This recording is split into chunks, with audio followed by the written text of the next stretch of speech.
No, they actually haven't. Yeah. I mean, unless my thing is behind.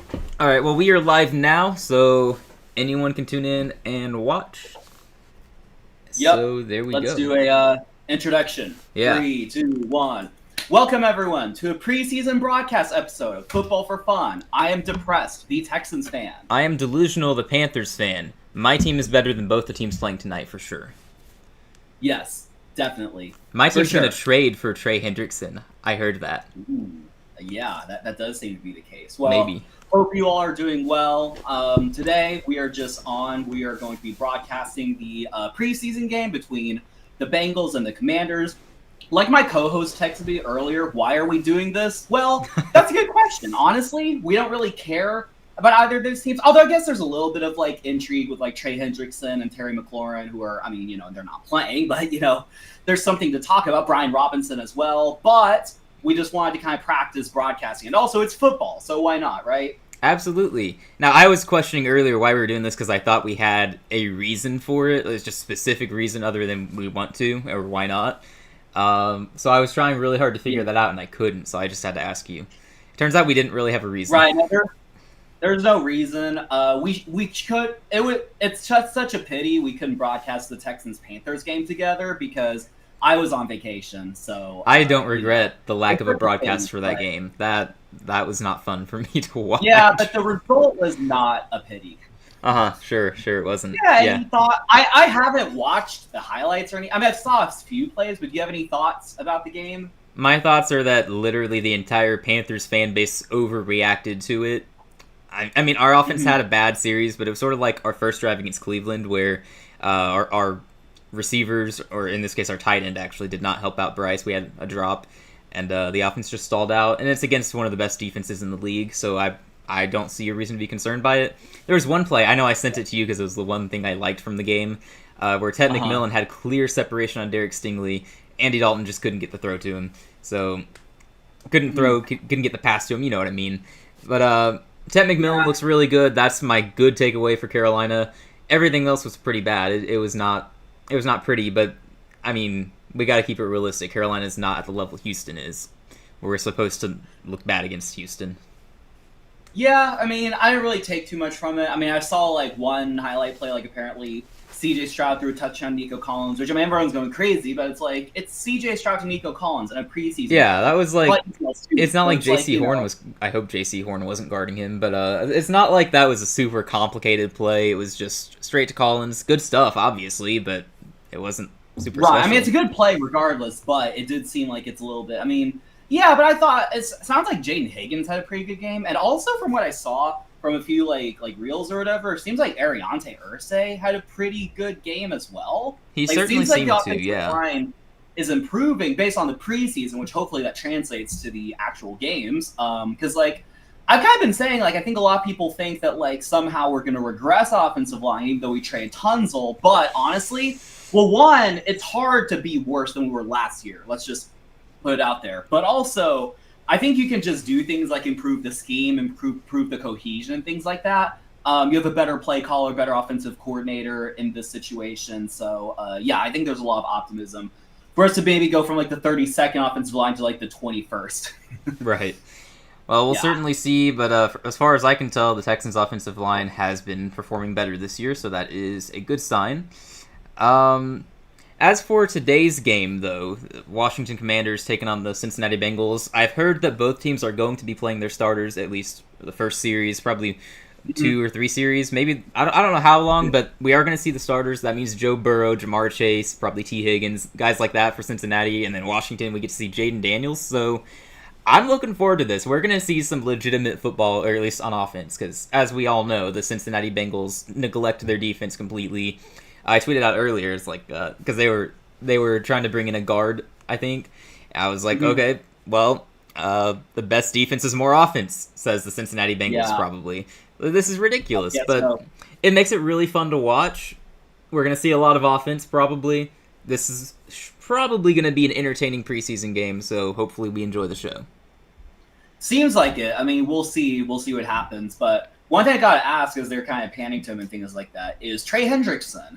Sounds like Carolina is in the market Sounds like Cincinnati is finally going to listen to calls. I mean, who knows if they'll actually take him? But Right. what do you think about Trey Hendrickson to Carolina? Do you think that's realistic? And do you like the move? I think it's realistic because I've heard it from Panthers sources who are usually right that we are interested in making that trade, and we should be because we do not have a guy capable of getting to the quarterback. Our best bet in that regard is the rookie we drafted out of Texas A&M, Nick Scorton, or maybe from Ole Miss, Princely Umanmielen. If we're relying on rookies, then that's a problem.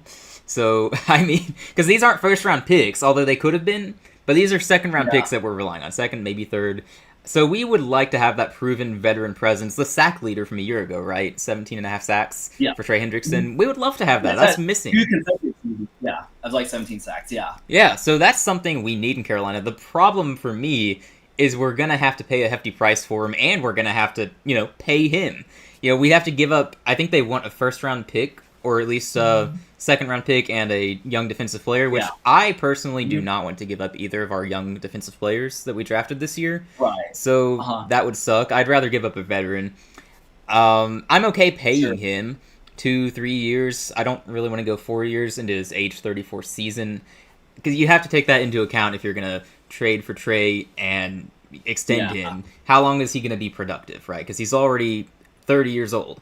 So I would love the move because it's something we severely need. I just wouldn't love it if we have to overpay for him. Yeah, I'd probably tend to agree with you there. It does seem like y'all probably need a difference maker on the defensive line. I think a lot of the great teams, they have someone on the defensive line, whether it be like, say the Chiefs with Karlaftis, the Bills. I mean, I guess they had Von Miller, but I don't know if he really did all that much. I know the Rams had Von Miller and Aaron Donald, and he was very good. Right. The Texans, I'm not trying to be arrogant and say like, oh, we're some great team. But you have a top 2 unit in terms of edge rushers. Yes, we have a pretty good edge rushing sort of duo. So I think it would be good for y'all because I think like it does like I can like not that I can necessarily relate from recent experience, but I can definitely see to where it's like you don't really have anyone like did you have anyone with like more than 10 sacks last year? No, we didn't. It was rough. Like that's something you have to change, obviously, right? I think I think our sack leader was probably Jadeveon Clowney in 2024. Former first overall pick. Yeah, I'm pretty sure he's still a free agent, by the way. We let him go this offseason to save money. So Jadeveon Clowney, yeah, interesting. We drafted Jadeveon Clowney when we could have had Aaron Donald or Khalil Mack opposite J.J. Watt. Yeah, that would have been insane. But nope, Jadeveon Clowney. I don't blame us though. It made sense at the time. It's one of those things in retrospect you look back on and you go, if only. Like we drafted Derek Brown. I think there's someone else in that draft class we could have drafted on offense. In retrospect, it's like I wish we'd done that, but it's not how that works. But we gotta stop talking about our teams because we are about to kick off in Washington. Indeed. I thought Cincinnati was the home team actually. Whoops. Oh well. Doesn't matter a ton. Washington kicks off. Cincinnati will start with the ball. Hopefully we don't see a fumble like we did the last time we commentated. Oh, it's a good return. He's across the 40. Good start for the Bengals. I don't know who that was on the return, but it was a very quick return. Cincinnati ball past the 40. Nice. It appears I'm a solid like 30 seconds behind, so I might after I see this play, I might just refresh or whatever. Oh. Yeah, please. NFL game streaming, whatever. How is it going? Yeah, no, that was a very solid return. Is that Io, the guy that starts with an Isovia or something like that? I'm not going to try to say his name. Andre. It's him, right? Yeah. Okay, awesome. Interesting. All right. Burrow takes a snap, hands off to the running back, and it's going to go a few yards on first down. That's Chase Brown in at running back. He's the name to watch this year if you're a fantasy football guru or if you're just really into running backs for some reason. Chase Brown is somebody you should be targeting. He might not be a top 10 back in the league, but he's going to get the touches in Cincinnati in a high-powered offense. Definitely intriguing. Yeah, it looks like T. Higgins, Jamar Chase, all of them are on the field. Yeah, not the most impressive game, but it's all good. I wonder how the Bengals' offensive line, because they're talked about as their defense being pretty bad, but also I think their offensive line wasn't like really up to snuff, right? Burrow throws it back, and it's going to be caught by the receiver or running back. I don't know who that was, but he takes it a few yards. That's going to go down as a run.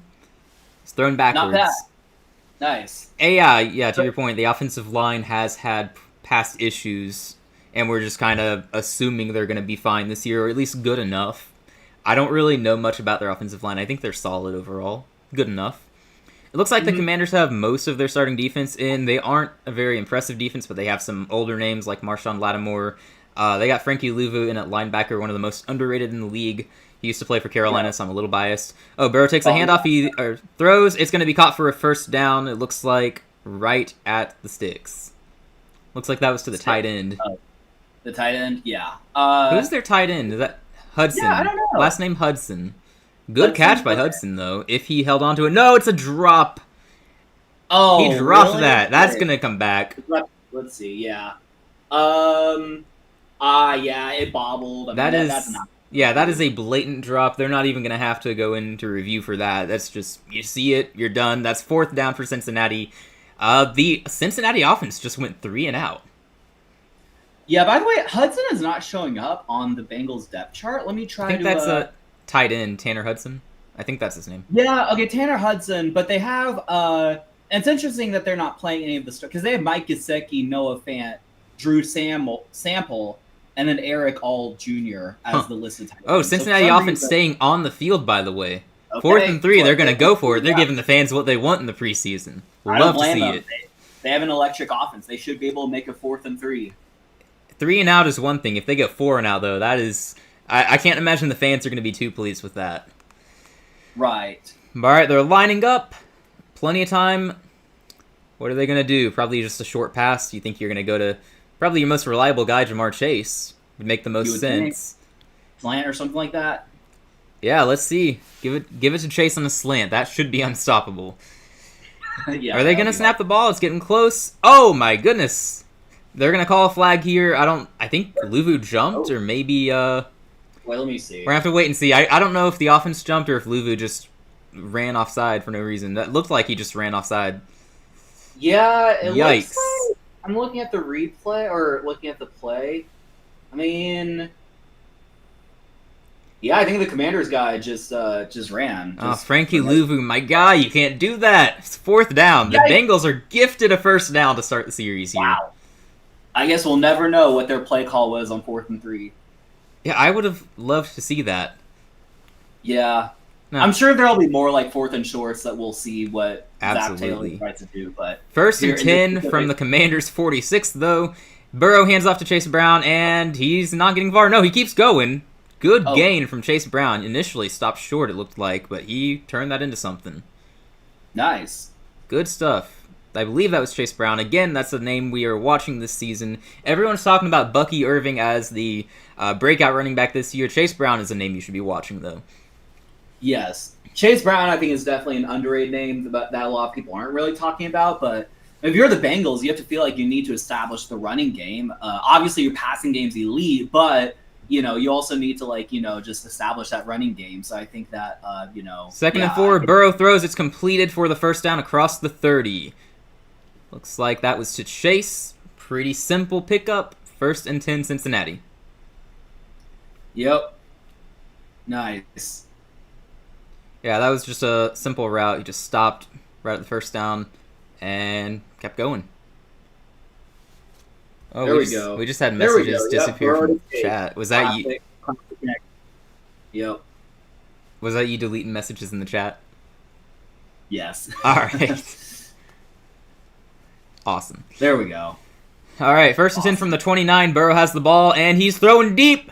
He's going for it, and nope, it's not going to get there.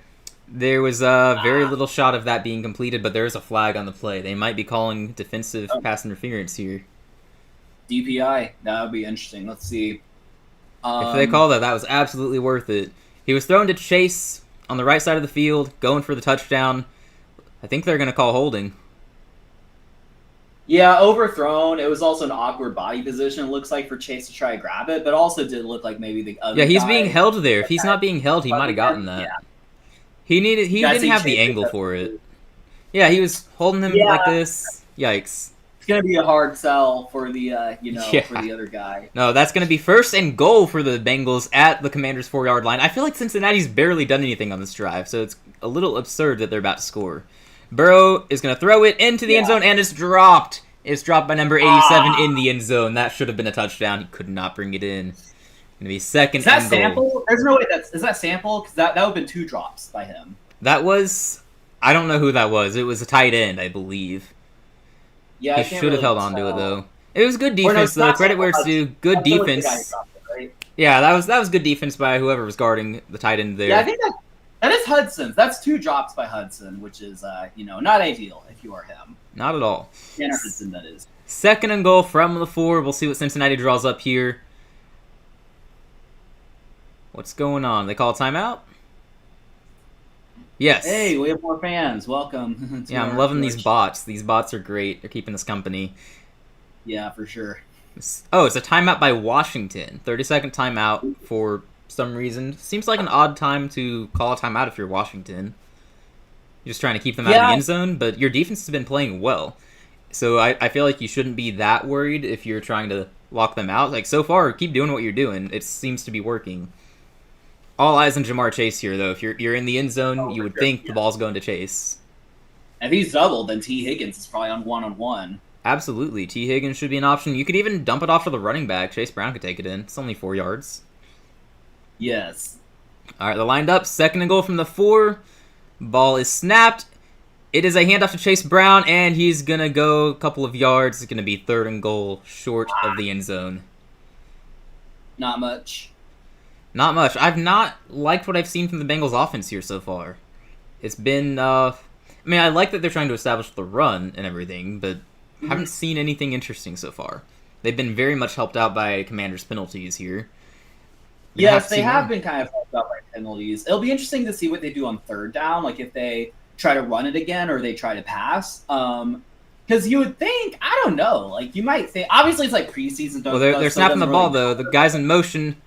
They're throwing it, and it's caught, but he's not going to get in. It's caught just short. The great defense by the Commanders is going to be 4th and goal from the 1. Interesting. I bet that's a go for it, right? Surely you go for it. Absolutely. Yeah, I mean, you went for it on 4th and 3 in like midfield. Like you should go for it on 4th. Yeah, this is 4th and 1. Yikes!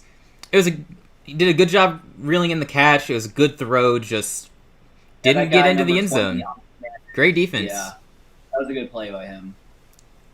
They are going for it. 4th and goal from the 1. They've got to punch it in here. Commanders' defense is standing tall so far. Will they hold? It's a handoff. Chase Brown. Yeah, he's in. That's a touchdown for Chase Brown and the Cincinnati Bengals. Okay. Way to cap off a long drive. That took up 4 minutes. And again, the Bengals had a lot of help from the Commanders. 2 huge penalties, one on 4th and 3, and then the pass interference penalty, obviously setting them up inside the 5-yard line. Again, it's troubling. I mean, we don't want to read too much into a preseason game, but just watching this now, it's a little troubling how difficult that drive was for the Bengals, because it's not like the Commanders' starting defense is that impressive. Yeah, I mean, I don't know. It is like one drive, so I can see where maybe that could have been a little bit. But yeah, I do agree. Like, the running game was really doing all that much.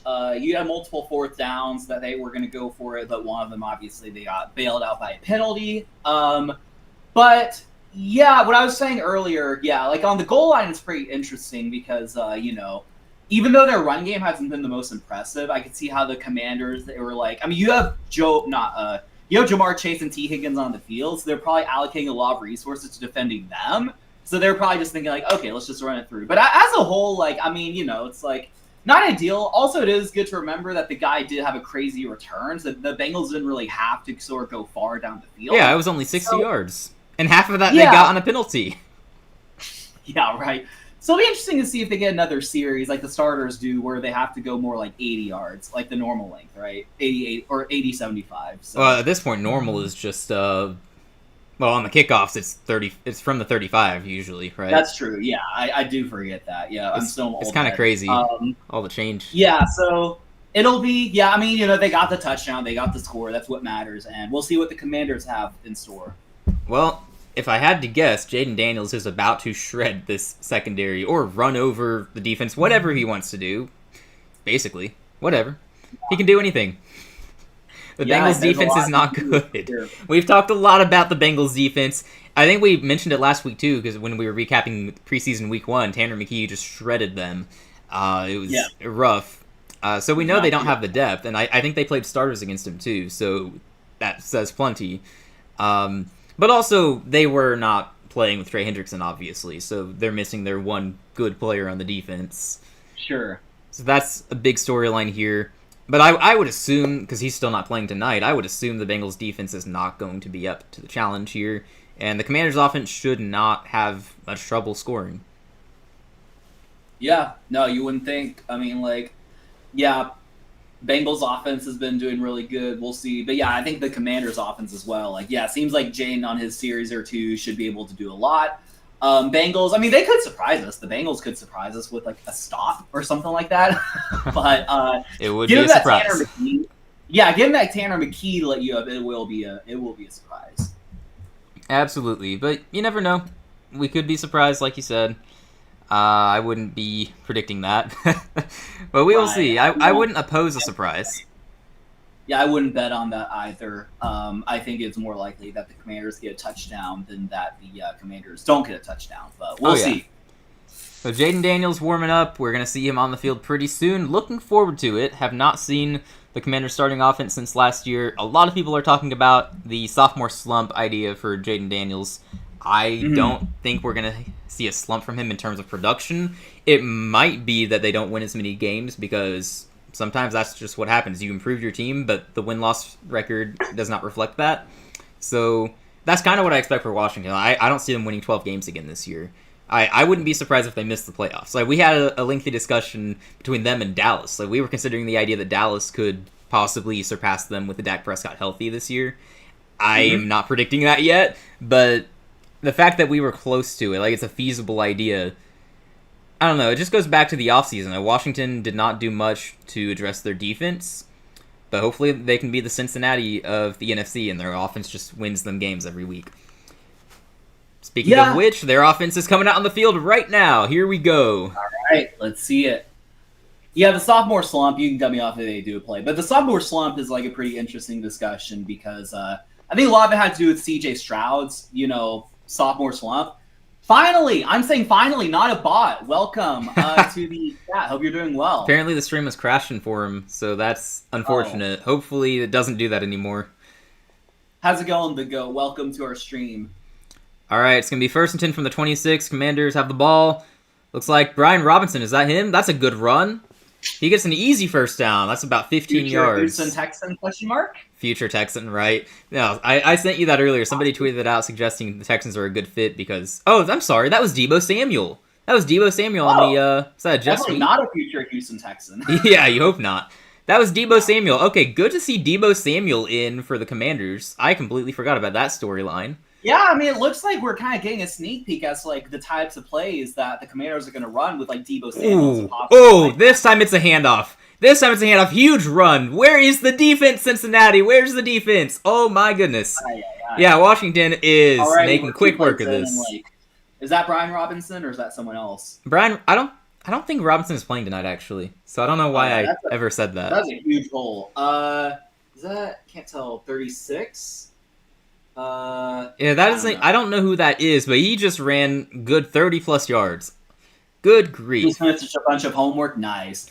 Yeah, you're getting torched by some no name. That's no good if you're the Bengals. All right, 1st and 10 from the 15. It's going to be another handoff because why not do it again if it worked the first time? But this time the Bengals defense realized they were on the field and they got to stop. So it's going to be 2nd and 9. Nice. Good to see the Bengals defense, exist. For once. That's true. Yes. Commanders have the ball at the Bengals' 14-yard line. The drive just started, and they're already about to score. So, like I said, they're making quick work of the Bengals' defense.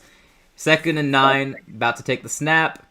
I want to see Jayden Daniels throw the ball. I don't want to just keep seeing runs. All right, yeah, he's going to throw.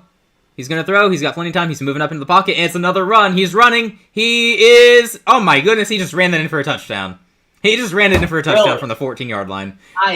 Wow. I mean, the Bengals, that's, like, not good if you're the Bengals. Let me see this play. Yeah, I mean, like, clean pocket. He just runs through, outruns 58, and, like, everyone like that. Yeah, I mean, like, that's just...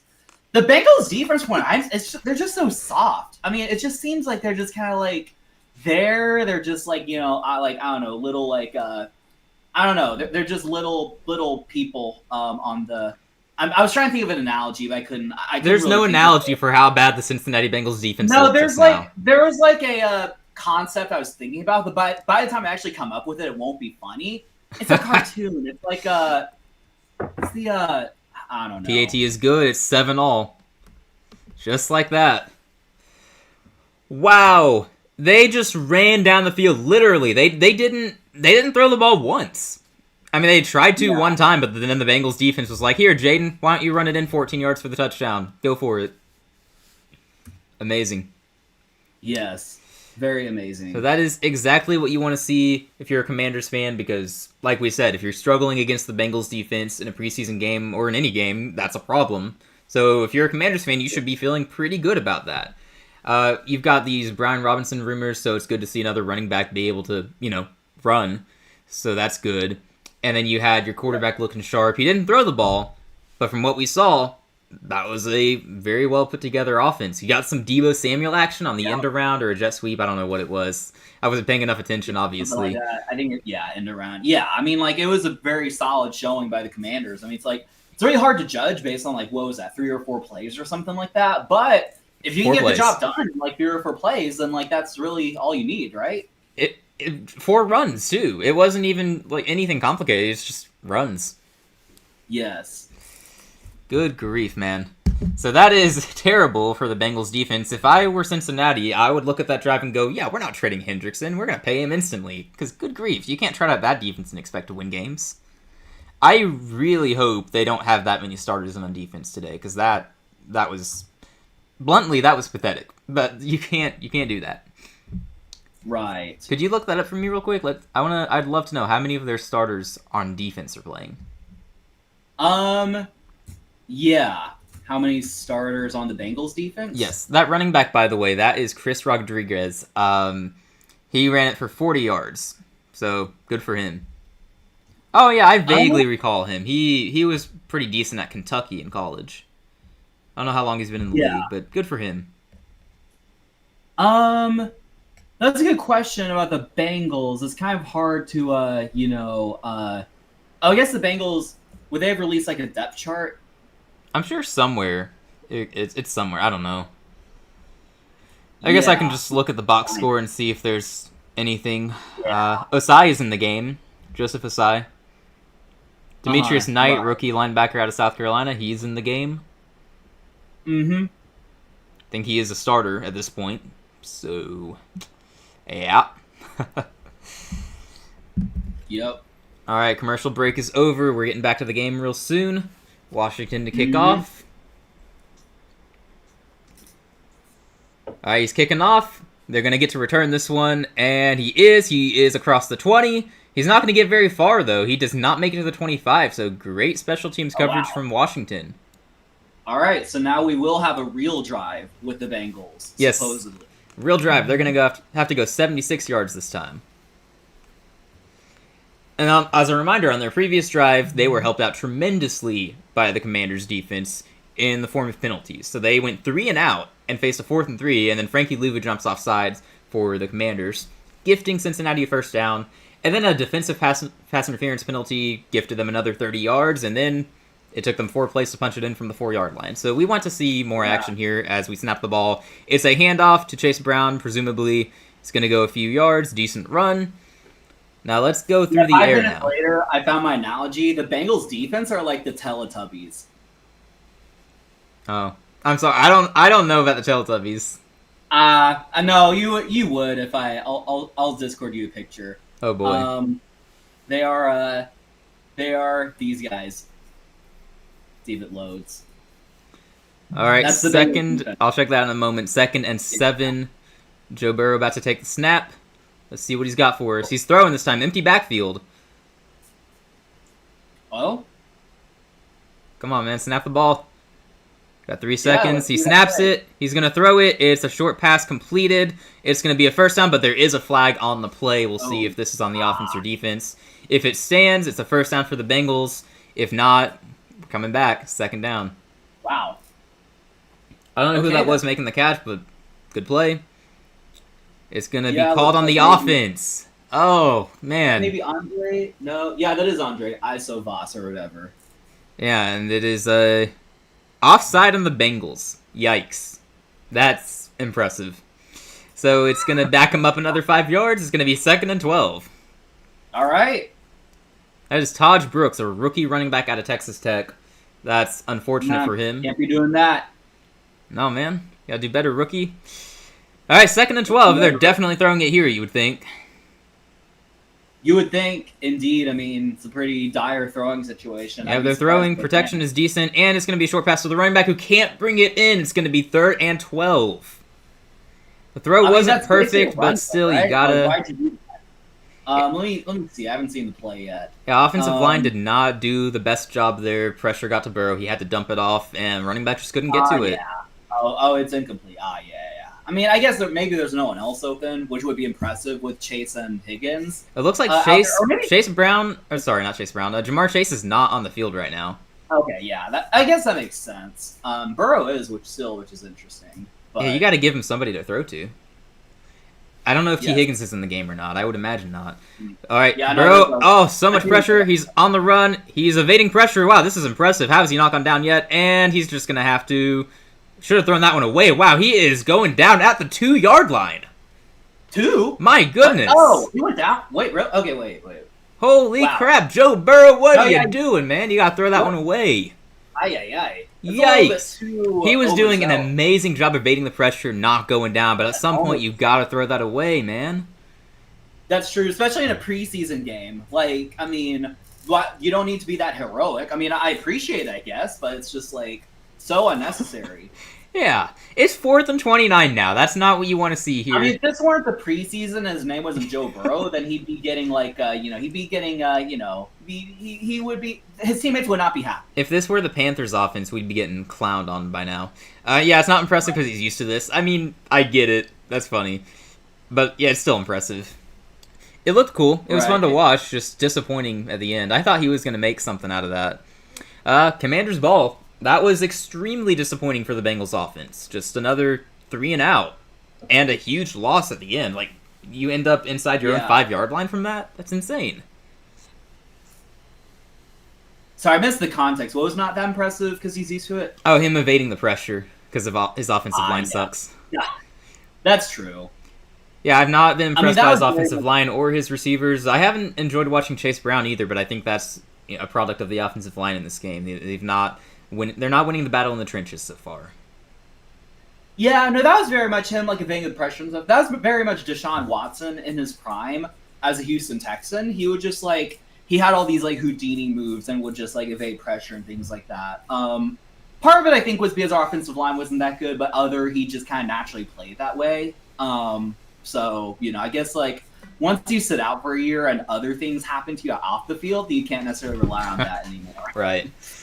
No, so evading the pressure as a quarterback, obviously we all know is a good skill to have, but then having the knowledge when to throw the ball away, that is definitely an underrated skill. I think that's what Caleb Williams, is going through currently, because, like, Ben Johnson's trying to kind of, like, coach him out of that to where it's like, Caleb wants to, like, hold on to the ball. He thinks he's playing against some, like, Pac-12 team or whatever, but Ben Johnson's like, no, these are NFL defenses. These, like, linebackers, they're just gonna chase you and grab you. Right? So he's kind of getting coached out of that, seems like. Well, according to every Bears fan on the internet, he is the next coming of Tom Brady now because he had a good game. So the Bears are winning the Super Bowl, by the way. I don't know if you guys have heard. Right. Yeah, totally. Over the Panthers? Are they going to beat the Panthers in the championship? Yeah, definitely. No. Bears fans don't talk about Panthers like that. No. According to I guess we will see who won that trade after all in the NFC Championship. Yeah, I'm down for that. If we get that far, then we're both winners. That's cool. Yep. All jokes aside, I do believe Chicago is in for a good season. They're probably a year away from true contention, but you never know. They have all the pieces. So we've talked about this on the stream before. They've got all the pieces. It's just hard to believe because they are the Bears. We're not used to them doing anything right. So, you don't know. Yes, that sounds about right. Yeah, if the Bears win a Super Bowl, I mean, I think the Bears will be a team that, like, has really good moments, but also has random games to where they just play poorly. That's kind of my prediction. Like 9-8 tie, barely missed the playoffs, something like that is my guess. Yeah, we'll see. Josh Johnson is in the game for the Commanders. I guess they've seen enough from Jayden Daniels, who threw a whopping total of 0 passes because that's how easy it was for the run game on the first drive. Now they are starting here at the Bengals 44-yard line. Good grief! I would anticipate another handoff. Yep, it's handed off to I don't know who that is, but he just took it a good 6 yards. Josh Johnson, 5th round pick in the 2008 draft. That's crazy. He's still around. Definitely an experienced backup, that's for sure. Yeah, for sure. So he's going to be leading the offense for a little bit. He doesn't have to do much. He knows how to hand the ball off, so that should be the full extent of his job here. Yes. That's all it takes, apparently. That's going to get through the Bengals defense, right? So far it is. We're going to see the first pass of the game, and the guy is open. It's going to be a first down inside the 30. Yeah, he had enough space easily to get the ball there. First completion of the game for Commanders quarterbacks. That's sad. It's taken this long. It's sad for the Bengals, not the Commanders. Jayden Daniels, he looks happy on the sideline. Wow, he did his job without throwing the ball. Nice. Yeah, he just had one good run, and yeah. I don't know why you play your offense if you were only going to go for a 4-play series, you know? If you only wanted to play one drive, that's one thing, but it was only 4 plays. Oh, big run here! Oh, man, that's going to be a touchdown. Wow. Wow. This is about as bad as it gets if you're a Cincinnati Bengals fan. Again, you should not overreact to something that happens in the preseason.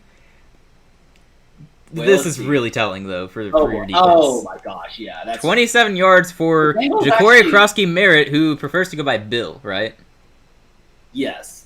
So we'll call him Bill. Wow. Right, Bill. Right. The Bengals defense actually are the Teletubbies on the field. That's actually the case. Hey, this is extremely embarrassing. Yep. Yeah, I've been rethinking some of my predictions, and I'm not sure I'll be putting Cincinnati in my playoff field. I feel less confident about it as we go on, especially if they end up trading Trey Hendrickson. This is rough. This is tough. Yeah, I mean, again, you don't want to overreact to the preseason, but they didn't really improve their defense much. They were allocating like 44% of their salary cap to 3 guys. It's just like, it's a tough one out there. The only way their defense could have improved is if Shamar Stewart happens to be the next coming of Aaron Donald or something like that, which is technically possible, but I wouldn't anticipate it. Supposedly he was going to be more of a project coming out of Texas A&M, so they shouldn't expect too much from him in year 1. The problem is he has been put in a place where they need him to produce, which just sucks. It's sad, but is what it is. Yeah. And I'm seeing in our Discord server, the GOAT had to leave us here. Thank you for stopping by, GOAT. If you hear this later, thank you. You're good, man. Yeah. Thanks for stopping by. Of course. All right, so not a lot to say so far that hasn't been said already. The Cincinnati Bengals defense has looked abysmal. Hopefully they don't have any starters in at this point. They cannot stop the run. I mean, look, I will be the first to say I know what it's like to watch a team not know how to stop the run. That was my team last year. Derrick Brown went down in week 1, and then we had no one who knew how to tackle on the defensive line. So we got ran over excessively. I know what that's like. This legitimately looks worse from what we've seen tonight. This looks worse than anything I saw last year as a Panthers fan. Yeah, I know. It's just like, like they're just like leaving gaping holes open and just like, yeah, it just seems really easy to run on them. It's looking like based on these 2 series. Yeah, and it could be that they're going to be better in the regular season. Obviously, you're not going to show your real stuff in the preseason. That's another thing Panthers fans everywhere should realize as well. Like, our offense is not going to look like that in the regular season. We're not going to show our hand. But that's true of all teams. You're not going to be playing your real stuff, giving up your schemes and your play calls and everything. So maybe they're actually going to get it together. But from what we've seen and from what we can project based on what we've seen in the past and what they accomplished in the offseason, which is nothing, I would not feel good as a Bengals fan right now. You have to trust in your offense, but even your offense, you had your starting offense on the field, they did not look very good. But as I just said, you can't trust that completely because you're probably not going with your main play calls, and that's just how it is. Yeah, so I guess, are they about to start a play or whatever? Not yet. I think they're about to kick off, though. I guess, yeah, this could be a discussion that we have for a little while, but like philosophically, if you're the Bengals, how do you rebuild that team? to a team that like made it to the Super Bowl in 2021. Like, if you're the GM of the Bengals, like what are you doing? Well, right now you're just relying on your offense exclusively, trying to get back to the playoffs and hoping you can just score enough to keep up with the top teams in the AFC. Long term, you have to build a defense. If they wanted to contend this year, then they probably should have, saved up some money to pursue some of the top free agents on the defense. If they could have gotten a guy like Josh Sweat on the defensive line, the Arizona Cardinals got him. If they could have gotten him, that would have been great for the Bengals. If they could have gotten a corner, it doesn't have to be a top corner, but someone like Charvarius Ward, who went to the Colts of all teams. The Bengals could have gotten him. Sure. They could have saved up enough money to get some guys on defense to make it playable. Personally, I don't know what I said previously on the topic of T. Higgins, but they probably should have just traded him. If they wanted to contend this year, like actually contend, they should have traded T. Higgins because they're fine on offense without him. I'm sorry, but you have Jamar Chase. Yeah. Wasn't the thought that like if T was gonna get traded, then Jamar wanted to go too? Wasn't it basically that was a thing, supposedly. Yeah. I wonder how true that was. Yeah. Yeah, but they did not call their bluff. They paid both guys. It's 2nd and 4, by the way. Joe Burrow still in the game. I think the last play was a 6-yard run. Let's see what happens next, though. Yeah. 5 minutes left in the first quarter. Joe Burrow throws a short pass to a running back who is going to get tripped up and lose a yard. It's going to be 3rd and 5. Yeah. Are we about to see 3 consecutive 3-and-outs by a Joe Burrow-led offense? That would not be ideal. I can't wait to get on Twitter after this and see all the overreactions. I know we're kind of playfully overreacting too, but, I mean, we can only react to what we're seeing right now. I mean, I think we all know the Bengals' defense is not good, so... yeah. Not exactly like we're overreacting or anything. But I feel like we get to overreact to the offense because everyone did that last week with them. They're like, oh, the Joe Burrow and Jamar Chase look so good against the Eagles' backup defense. Like, come on, guys. Not impressed. And Burrow throws it 10 yards down the field for a first down. They're going to stay on the field. First time today the Bengals offense does not go 3-and-out. So that's good to see. Nah. That is really good to see. I don't know who brought that in, but it was a good reception, good few yards after the catch, and it's a first down. Finally. I think it's Andre, right? I think that was Andre. Isovach? Someone's going to have to look up how to pronounce his name. I don't want to do that right now, but... I'll do it. He was someone who fell too far in the draft a couple of seasons ago. He was a receiver out of Princeton, and he was...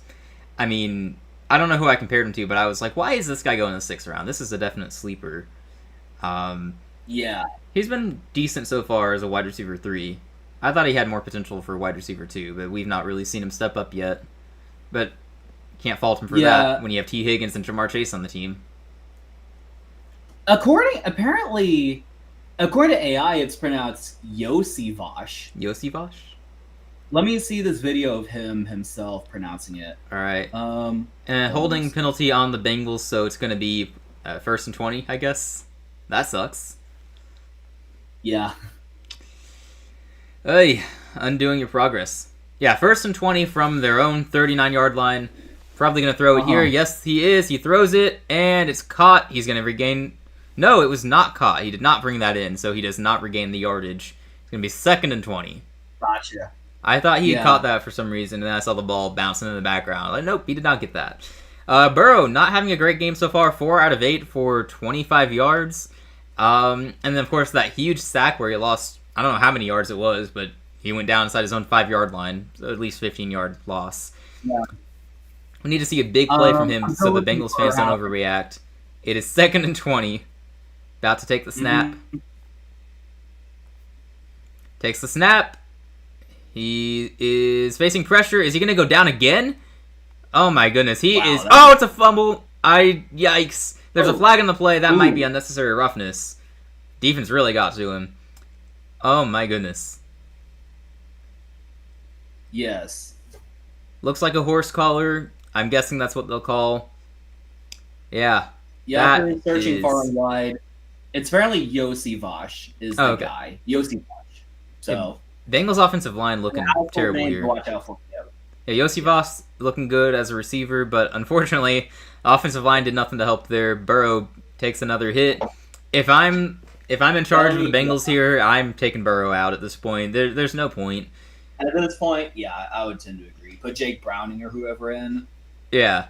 Yeah, He's horse getting- collar. Horse collar is called on Dietrich Wise, and that's going to be a As Bengals it first should be, down. yep. Wow. Man, that was pretty rough to watch, though.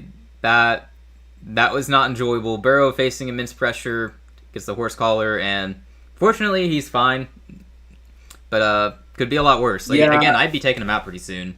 This should be the last drive for That's Burrow. true. Oh, it should be for sure. Right. I mean, you got what you wanted. He got his warm up or his reps or whatever. But yeah, this should be it. Faces pressure again. This time he does throw the ball away. Should have done it the previous 2 times, but oh well. He throws it away this time, and it's going to be 2nd and 10. So we've seen Burrow take a huge sack where he didn't throw the ball away, and then just now he drew with the horse collar penalty. So obviously it worked out well that he didn't throw the ball away, but he still should have at that point, because if the defense was smart, he would have just, gently wrapped up the quarterback and laid him down, call that a sack, because that's how it is. Yeah, objectively would have been the better play, but it does seem like Burrow. Yeah, I mean, like he made the better decision on that more recent play for sure. Didn't try to hero ball it, as much as previously. So, which is something he usually has to do, given his offensive line, and the receivers are not helping him out in this game either, unfortunately. As a handoff goes a few yards, it's going to be 3rd and long. Definitely going to be a throw coming up on 3rd and 7 here. Apparently, the Bengals had the 50% pass block win rate last year, which is the worst in the league. So that's not good. So your defense and offensive line sucks. So all you really have is Joe Burrow, Jamar Chase, T. Higgins, and maybe Chase Brown if he's good. Right. I might need to stop drafting Chase Brown in my fantasy leagues. Whoops. Yeah. He's a name to watch, but if the offensive line is going to look abysmal, then maybe not. 3rd and 7, they got to snap the ball. Burrow has it. He throws it short. And he's not going to get the first down there. It was thrown a few yards, and tight end could not get any yards after catch. Going to be 4th down and short. At this point, you just go for it, I guess. I guess it's kind of no man's land. It's gonna be 4th and 4th and like 4 or something like that. Oh, yeah, that's longer than I thought. Or shorter than I thought. Yeah, I assume you go for it on 4th and 4. They are. Offense is on the field. Okay, let's see it. They're going for it. We'll see if Frankie Louvu jumps off sides again. Probably won't. That'll be funny. Yeah, hopefully history repeats itself. Nope, he snaps the ball. He's going to throw short. It's going to be caught for the first down. Oh, he's still going. Number 15 makes it near the 25-yard line. Good catch. Nice. Good yak. That is Charlie Jones, a receiver out of Purdue. I think he's in his 2nd year. Good for him. Nice. I guess it looks like the Bengals are maybe flipping a switch on offense. Perhaps so. That was just a good play call, though. Just a short pass, kind of like a slant, it looked like. And good on the receiver to actually stay up. We haven't seen that a lot so far. We've seen running backs and tight ends just kind of fall down after they get the ball. So it was good to see receiver actually, do anything after catching the ball. 1st and 10 from the 26-yard line. Offense finally humming. Joe Burrow steps back to pass. It's another short pass. It's going to be a 5-yard reception, it looks like. Maybe 2nd and 5 coming up. Yep. Let's see it. That might be the last play of the first quarter. 15 seconds left. 30 seconds on the play clock. Guessing that's it. No, Burrow. Looks like Burrow wants another play. Of course he wants another play. He's like... This might be his last play. Angry. Yeah. And are they going to get the snap off? No, there's no play here. That is the end of the first quarter. Commanders lead the Bengals 14-7. Bengals are within striking distance, though. So we will see if they can actually get the job done here. Big question, is Joe Burrow going to finish this drive, or are they going to put Jake Browning in? It's a good question. I assume they let Burrow finish the drive, but that's it. I actually don't know, like, preseason precedent, like, what normally happens, but it does seem weird to pull your starter mid-drive. Yeah. Yeah, it does, but I also think he's played too long at this point. He's taken too many hits. Out every game by now, but if you're gonna leave him in there, you might as well just see if he can, finish this 20-something yard drive, or finish the remainder of the 22 yards. I find it pretty interesting that they have Burrow playing 3 drives, but then they took Jamar Chase out after the first drive. I think they took T. Higgins out as well. So they're keeping Burrow in, but without his receivers. So I wonder what the reason behind that is. It can't just be that, oh, Jamar Chase and T. Higgins are so valuable because Joe Burrow is the most valuable player on your team. Easily. Yeah, for sure. I mean, I don't know. Maybe he's just trying to get Joe Burrow chemistry with like the lower depth guys. That could be my theory. I don't know. Like in case later in the season Chase Higgins get hurt, they're trying to develop that chemistry. But I don't know. That's a good question. I mean, if that's the reason, I understand, but is it really worth it? At the cost of the quarterback taking these hits? There. Yeah. Because, you know, I don't know. you're Zach Taylor. You've seen your offensive line in practice. You know, well, I guess given that they practice against that defense, he probably doesn't know that the offensive line is bad. But you should know your offensive line is less than ideal at times. Are you sure you want Burrow hanging in there? I mean, we saw him take a sack, lost 15 yards. We saw him suffer through that horse collar penalty, which should have just been a sack. But still, taking hits that you shouldn't be taking. You're playing a dangerous game when you're a franchise quarterback here.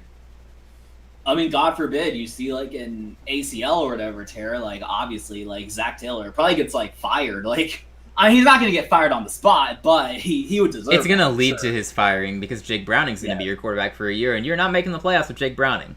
No offense to him, but Joe Burrow is the only reason you have a shot at making the playoffs. For sure, yes. It looks like Burrow is going to stay in the game, probably just for this drive. I can respect that. He probably would like to have more than 46 passing yards, so that's probably something too. Right. 7 out of 12, 46 yards, that's his stats. It's more passing yards than Jayden Daniels had, although he only played 4 drives and didn't throw a single pass because he didn't need to. 2nd and 6 from the 22-yard line. See what the offense can do. Burrow's going to pass. He throws it, and guy is wide open at the 10-yard line. It's going to be 1st and goal. He goes down at the 9. Nice. That was Yossi Voss again. He has been very productive so far, you know, as far as this offense goes, because there hasn't been a lot to point to, but he's been a solid target so far, very reliable. No, he's had like a few catches, like that's probably like 4 or 5 at this point. Yeah, he's having a pretty solid game himself. He sure is. He is definitely the number 3 guy in the offense behind Higgins and Chase. And now it's going to be 1st and goal from the 9. Let's see what they do here. Probably another pass. Wouldn't be shocked if they hand it off, though. Looks like Taj Brooks has been their main running back in the game for a little bit now. Might want to give him the handoff, and they do. Taj Brooks is going to run it, and he's going to get stuffed at the line of scrimmage, so there is a flag on the play here. We will have to wait and see what the referees call. Yeah. Yeah, not a good run, though. We haven't really seen any good runs from Cincinnati. It's kind of the reverse of what we've seen from Washington's offense, but so far it's not been pretty. And they are going to call penalty against the Commanders. So that's going to be 1st down for Cincinnati. And it is on Dietrich Wise Jr. for the 2nd time. I don't know what the penalty was. I think holding. But that is 2 penalties on him. He had the horse collar earlier. So not a good day for Wise. Not a good day for Wise. He's a 1st-round draft pick, right? Or is he 2nd? Not 1st round. I don't know if he was... Wise? You'll have to check that. I don't know if he was drafted. I thought he was highly drafted for some reason. Oh no! Oh, Dietrich Wise. No, I'm thinking of someone else. He's like you're thinking of Demetrius Knight, I think. Yes, I'm thinking of him. What's the story with Wise? He was a 4th-round draft pick out of New England. Gotcha. Oh, Burrow throws it into the end zone, and did he catch that? He caught that. That's a touchdown. 15 brings it in for the score. Wow. Cincinnati on the board. That is Charlie Jones. For the 2nd time this drive, Charlie Jones comes up huge, 5-yard touchdown reception. Goodness, that was good. Charlie Jones might be a name to watch in this roster, too. They got some receivers. They got good depth there. Yeah, seems like it. Yep. Charlie Wise, or whatever his name is. Yeah, Charlie Jones. Yeah, I'm getting Charlie Jones. Yeah. Yeah, I got Charlie Jones. Yep. All right, well, way to finish the drive there for the Bengals. And Burrow, his day should be done. Do not bring him back out, please. Yeah, you end on a positive note if you're Burrow. Let's let everyone rest now and get ready for week 1. Yeah, Jake Browning would like to play at some point, so let's let him get into the game. Yeah, that was a good throw and catch. I wasn't even sure if he got the ball there. That was a throw into coverage, so liked seeing that. And 14-all. Well, we expected some points in this game. Good to see that is the case so far. Yeah, we're going to go back to the Commanders on offense with Josh Jones. Interesting. So the Commanders' defense, because we're highlighting how bad the Bengals' defense is, and yeah, we have a tied game. And that's because of the Commanders' defense. Not because they're playing badly. Not because they're bad against the run or against the pass. I think given that they're facing Joe freaking Burrow, they've done pretty well against the pass. They've shut down the run game. It's the penalties that are killing them. The 2 penalties on the first drive killed it for them. It gifted Cincinnati a 1st and goal inside the 4, and they still barely scored. And then on this last drive, you had the horse collar, and then you had the holding at 1st and goal, both by Wise Jr., so hate to see that for the Commanders. Definitely a bad look for Wise, who's probably playing his way for playing time.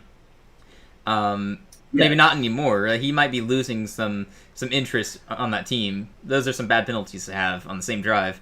But my point is, two very different stories here. The Bengals defense just doesn't exist. The Commanders defense is playing well, but they have guys who are committing stupid penalties, and now it's 14-all.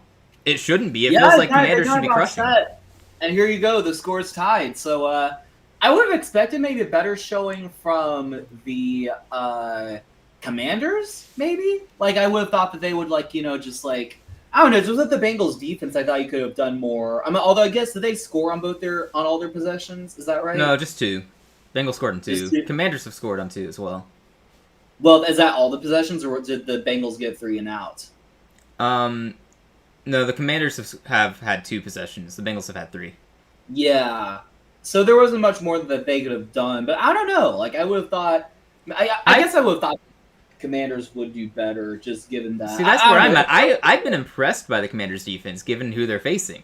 I expected more from Joe Burrow and the offense. I know they have 14 points, but I'm looking at this going, how do you have 14 points? You should not have 14 points. And it's because of penalties. Now, that's the only thing that's really kept the Bengals in this game. So people will look at the score and go, yeah, Washington's defense is not playing well. But I think it's the opposite. I think their defense has looked pretty good today.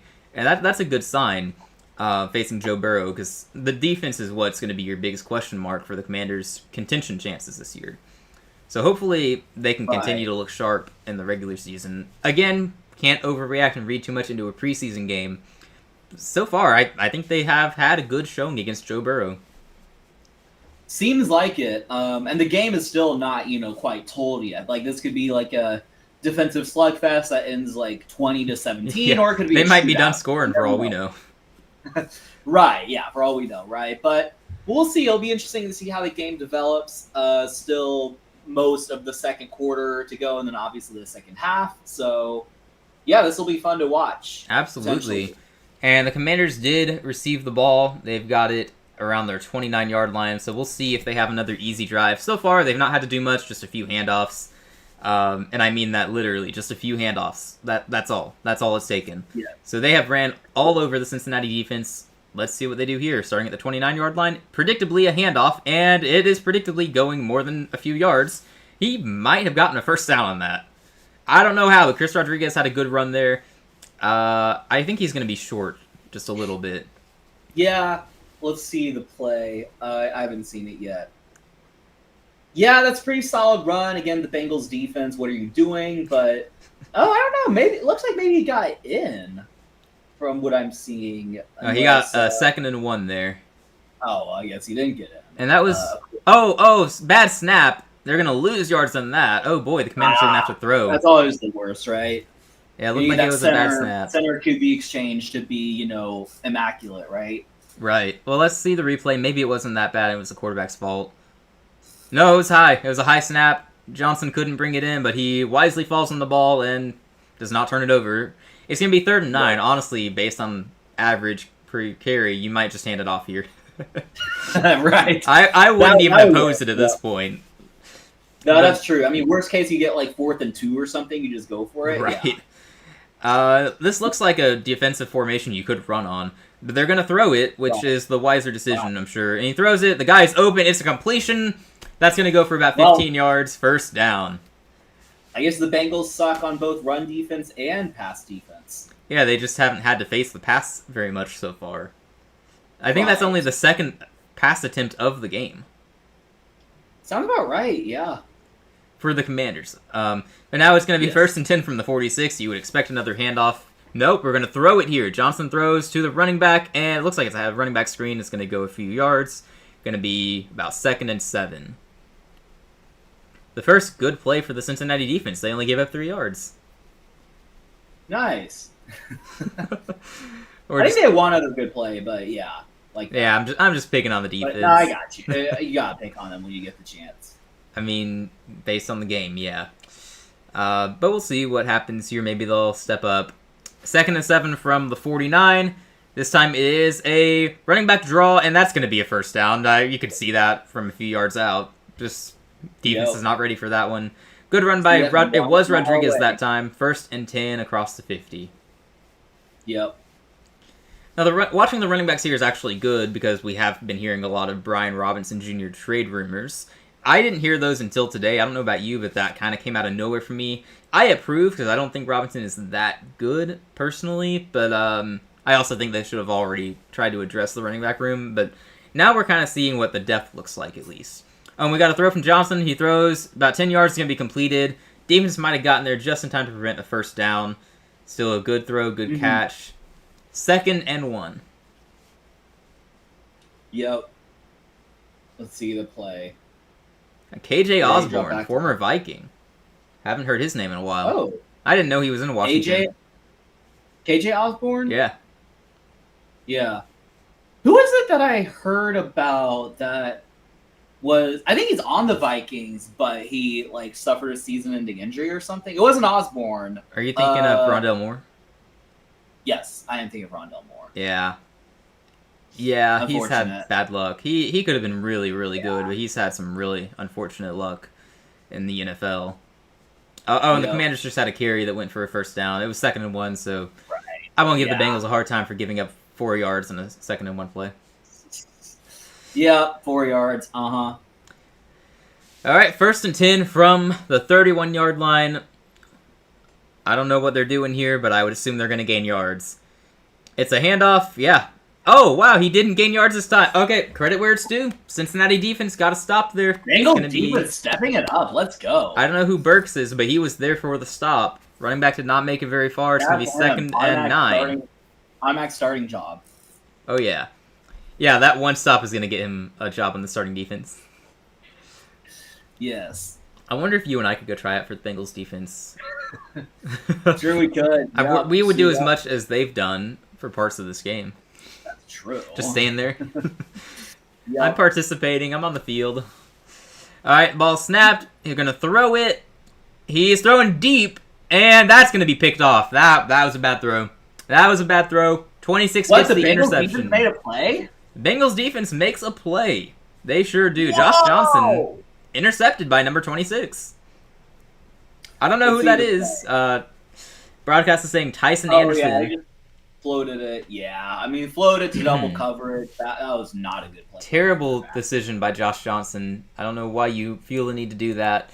Bengals Josh ball. Johnson making Bengals defense. Yeah, the Bengals defense got turnover. Shout out to them. Amazingly, the Bengals are now in position to go downfield and take the lead. That feels so wrong from what we've seen.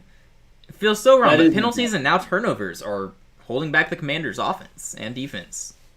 That's true. It'll be a long drive for the Bengals, probably led by Jake Browning at this point, hopefully. But yeah, just if they trot out Joe Burrow, I am gonna rage quit the stream. No, as an NFL fan, as a Panthers fan, I don't care. As an NFL fan, do not put Joe Burrow back in this game.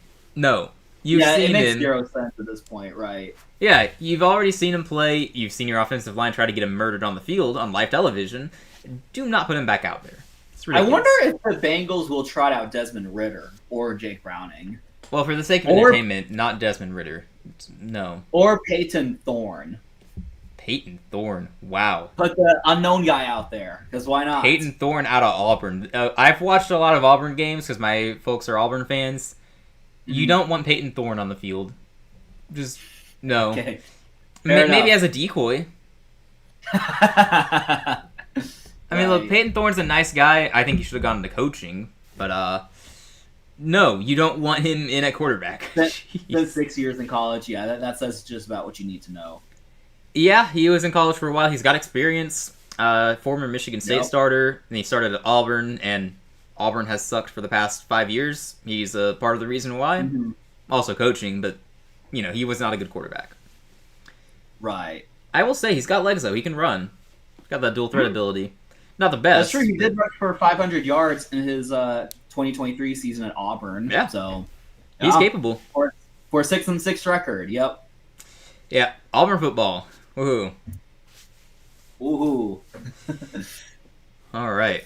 Well, hopefully we don't see any Peyton Thorne. I hope we don't see Desmond Ridder either. He was, I watched him when we faced the Falcons a few seasons ago, and that was not enjoyable at all. Even against our defense, he struggled. So that should tell you plenty, because we haven't had a good defense since... have we ever had a really had a good defense? I don't know if we have. Yeah. I think our 2015 Super Bowl team might have had a decent defense. That was probably a good defense. I mean, good enough to make the Super Bowl, right? Good enough, yeah, because our offense didn't have anything except Cam Newton and Greg Olsen. They're lining up here. I don't think that's Joe Burrow, fortunately. Jake Browning, handoff. It's going to go a couple of yards. It's going to be 2nd and probably 8. Good to see that Burrow is not out there. Oh, they're now interviewing Jayden Daniels on the sideline. Hopefully that does not distract from the plays, because I'd like to see the plays. Yes. That would be ideal if we could see the plays. They're asking Jayden if it felt good to get in the flow of things, for those 4 plays where he handed it off and handed it off and handed it off and then ran it in. Joe Burrow got in the flow of things. He better have. Oh, it's a first down for the Bengals. I only saw the play for like 2 seconds because they're interviewing Jayden Daniels. First down. Mm-hmm. Okay. All right, Bengals are moving. Sorry to anyone watching. I can't offer much right now. They're interviewing Jayden Daniels, so I can't see the field. Yes. They're like, it's the preseason. The player interviews are going to be more interesting. Right. Well, now they're showing both on the screen, so that's helpful. 1st and 10 from the 14. Browning takes a snap, hands off to Taj Brooks, and he is going to gain a couple of yards. He's still up. Looks like it's going to go just 2 or 3 yards, though. And hey, for anyone who's watching, we really appreciate you being here. Hope you are enjoying our commentary. This is only our 2nd time doing this, so let us know how we're doing. We have no idea. We have no knowledge on this. We're just talking football. So let us know how we're doing. This more in the season. Absolutely. So let us know how we're doing and what games you want us to cover. We'll definitely take requests. We definitely will. We'll be very open to that. We're a small channel, so we like to do. I guess we can call it fan service. We like to do what anyone watching wants us to do. But yeah, hey, if you're watching, be sure to subscribe. We'd love to have you around more often. And we have action on the field. It's going to go a few yards, but there's a flag. That's all I got. They already panned back to Jayden Daniels. Of course. I don't know what they're talking about right now. It must be really important. Must be really important, yeah. I will say about player interviews, it is a good way to kind of get to know the player, who he is off the field a little bit, or who he is personality-wise. So that's interesting. Yeah. Because there are some guys you just don't really know much about, but you can get more perspective just listening to them, and then you know who you want to root for. Like, I became a Kirk Cousins fan after Netflix's Quarterback a couple of years ago. Yeah. For sure. No, definitely. And it looks like the penalty was on Cincinnati because they've been backed up 5 yards. It's going to be 2nd and 12 from the 11-yard line. Browning to throw. It's completed, and he's got the first down. Good throw. Wow. Good catch by number 82. Jake Browning, quarterback controversy in Cincinnati. His quarterback rating is probably higher than Burrow's right now. Right. Just saying. That's got to. Yep. The interview is over. We can focus on the game now. Woohoo. Woohoo. Till they interview Joe Burrow. Right. He's next. Yeah. All right. Well, let's see when we get back on the field. We got 6.5 minutes left in the second quarter. It is 14-all. Jake Browning about to take the snap from his 24-yard line. 1st and 10. Player in motion. Or maybe he was just lining up. This ball snapped. He throws it, and he gets it there just in time before the defense can interfere. Looks like it's completed. It's going to be 2nd and 6. I think that was completed, but I didn't have a good view of it, honestly. Yeah. Yeah, hopefully it was. It would seem like it. It looked like it was completed, and it's going to be 2nd and 6. Oh, it looks like you completed it. As long as his feet were in, yeah. Oh, the Commanders are trying to say, no, but right. It looks like it would. All right, they called it complete. It's 2nd and 5. Now down to 5 minutes, 40 seconds in the second quarter. This might be a long drive here if the Bengals keep moving the ball. This might be the last drive for all we know.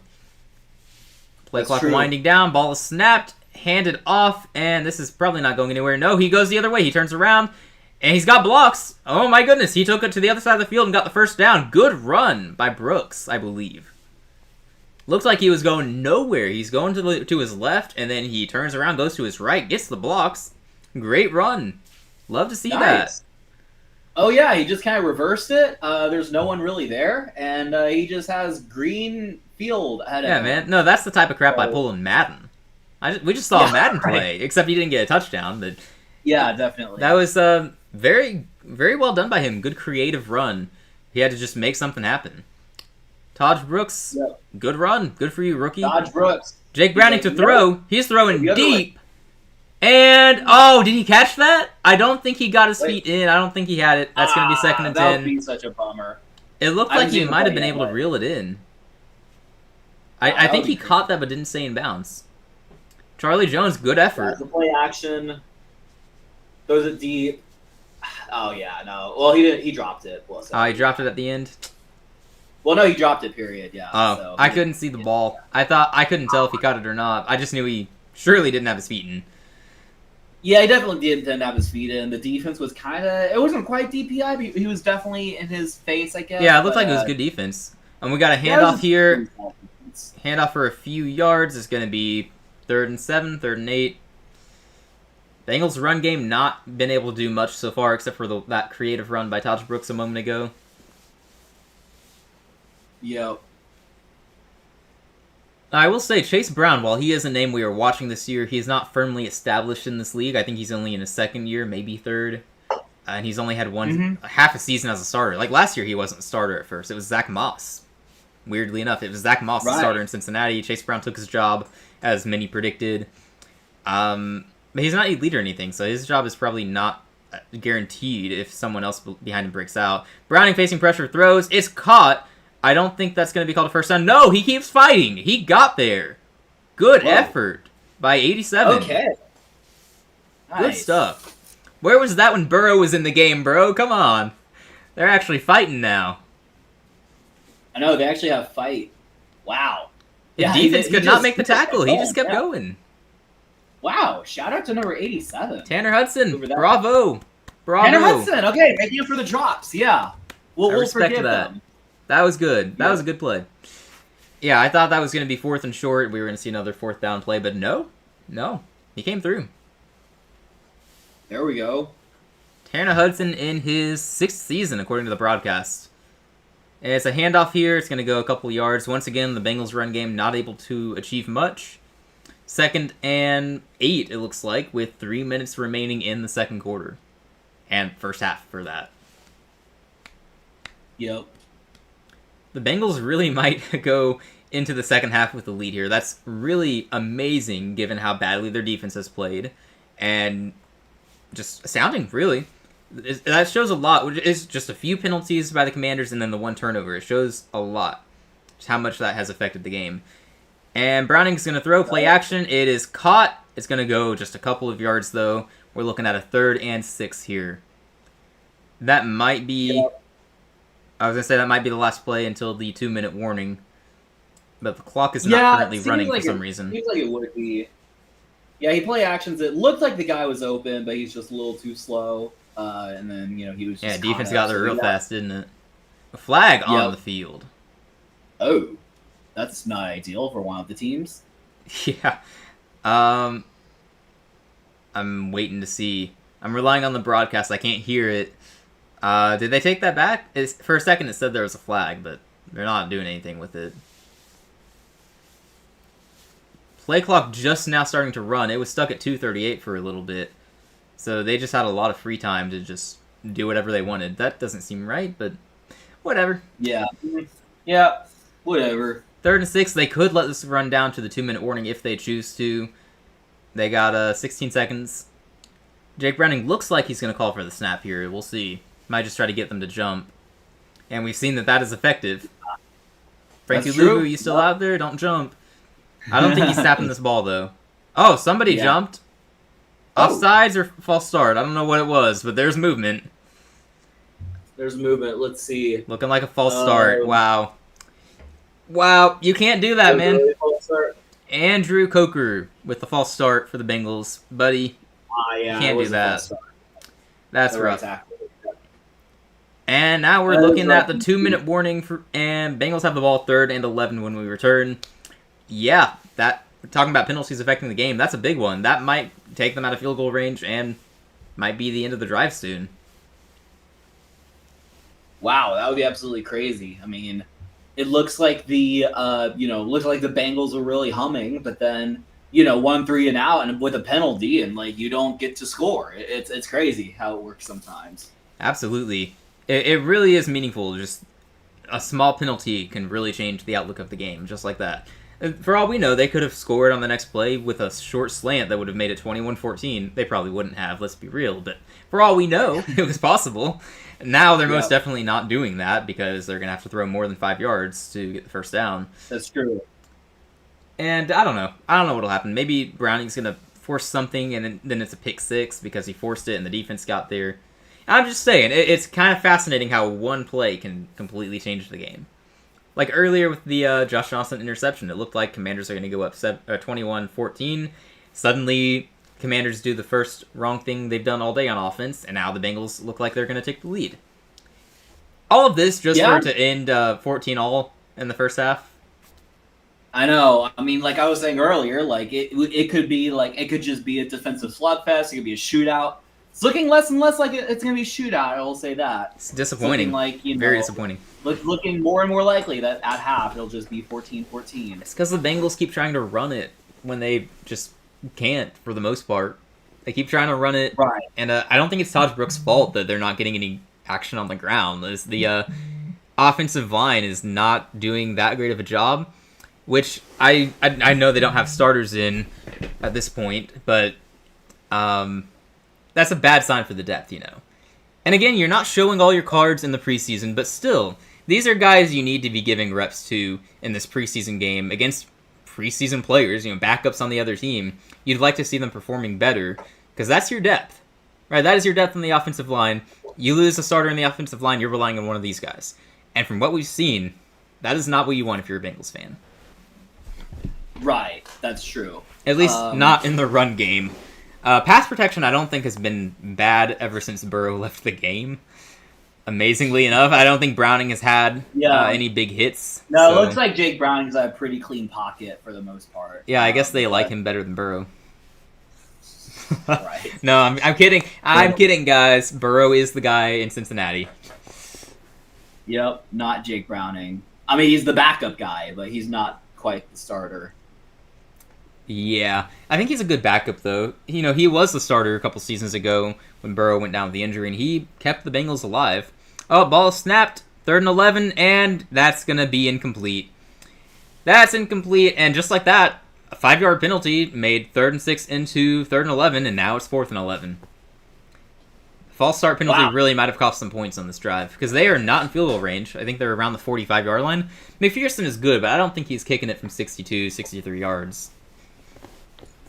I mean, you wouldn't think so. You just saw a guy bang it from 70, so maybe they'll give McPherson Nope, they're not. They're punting. Oh, okay. I'd love to see them give him a shot, though. That would be fun.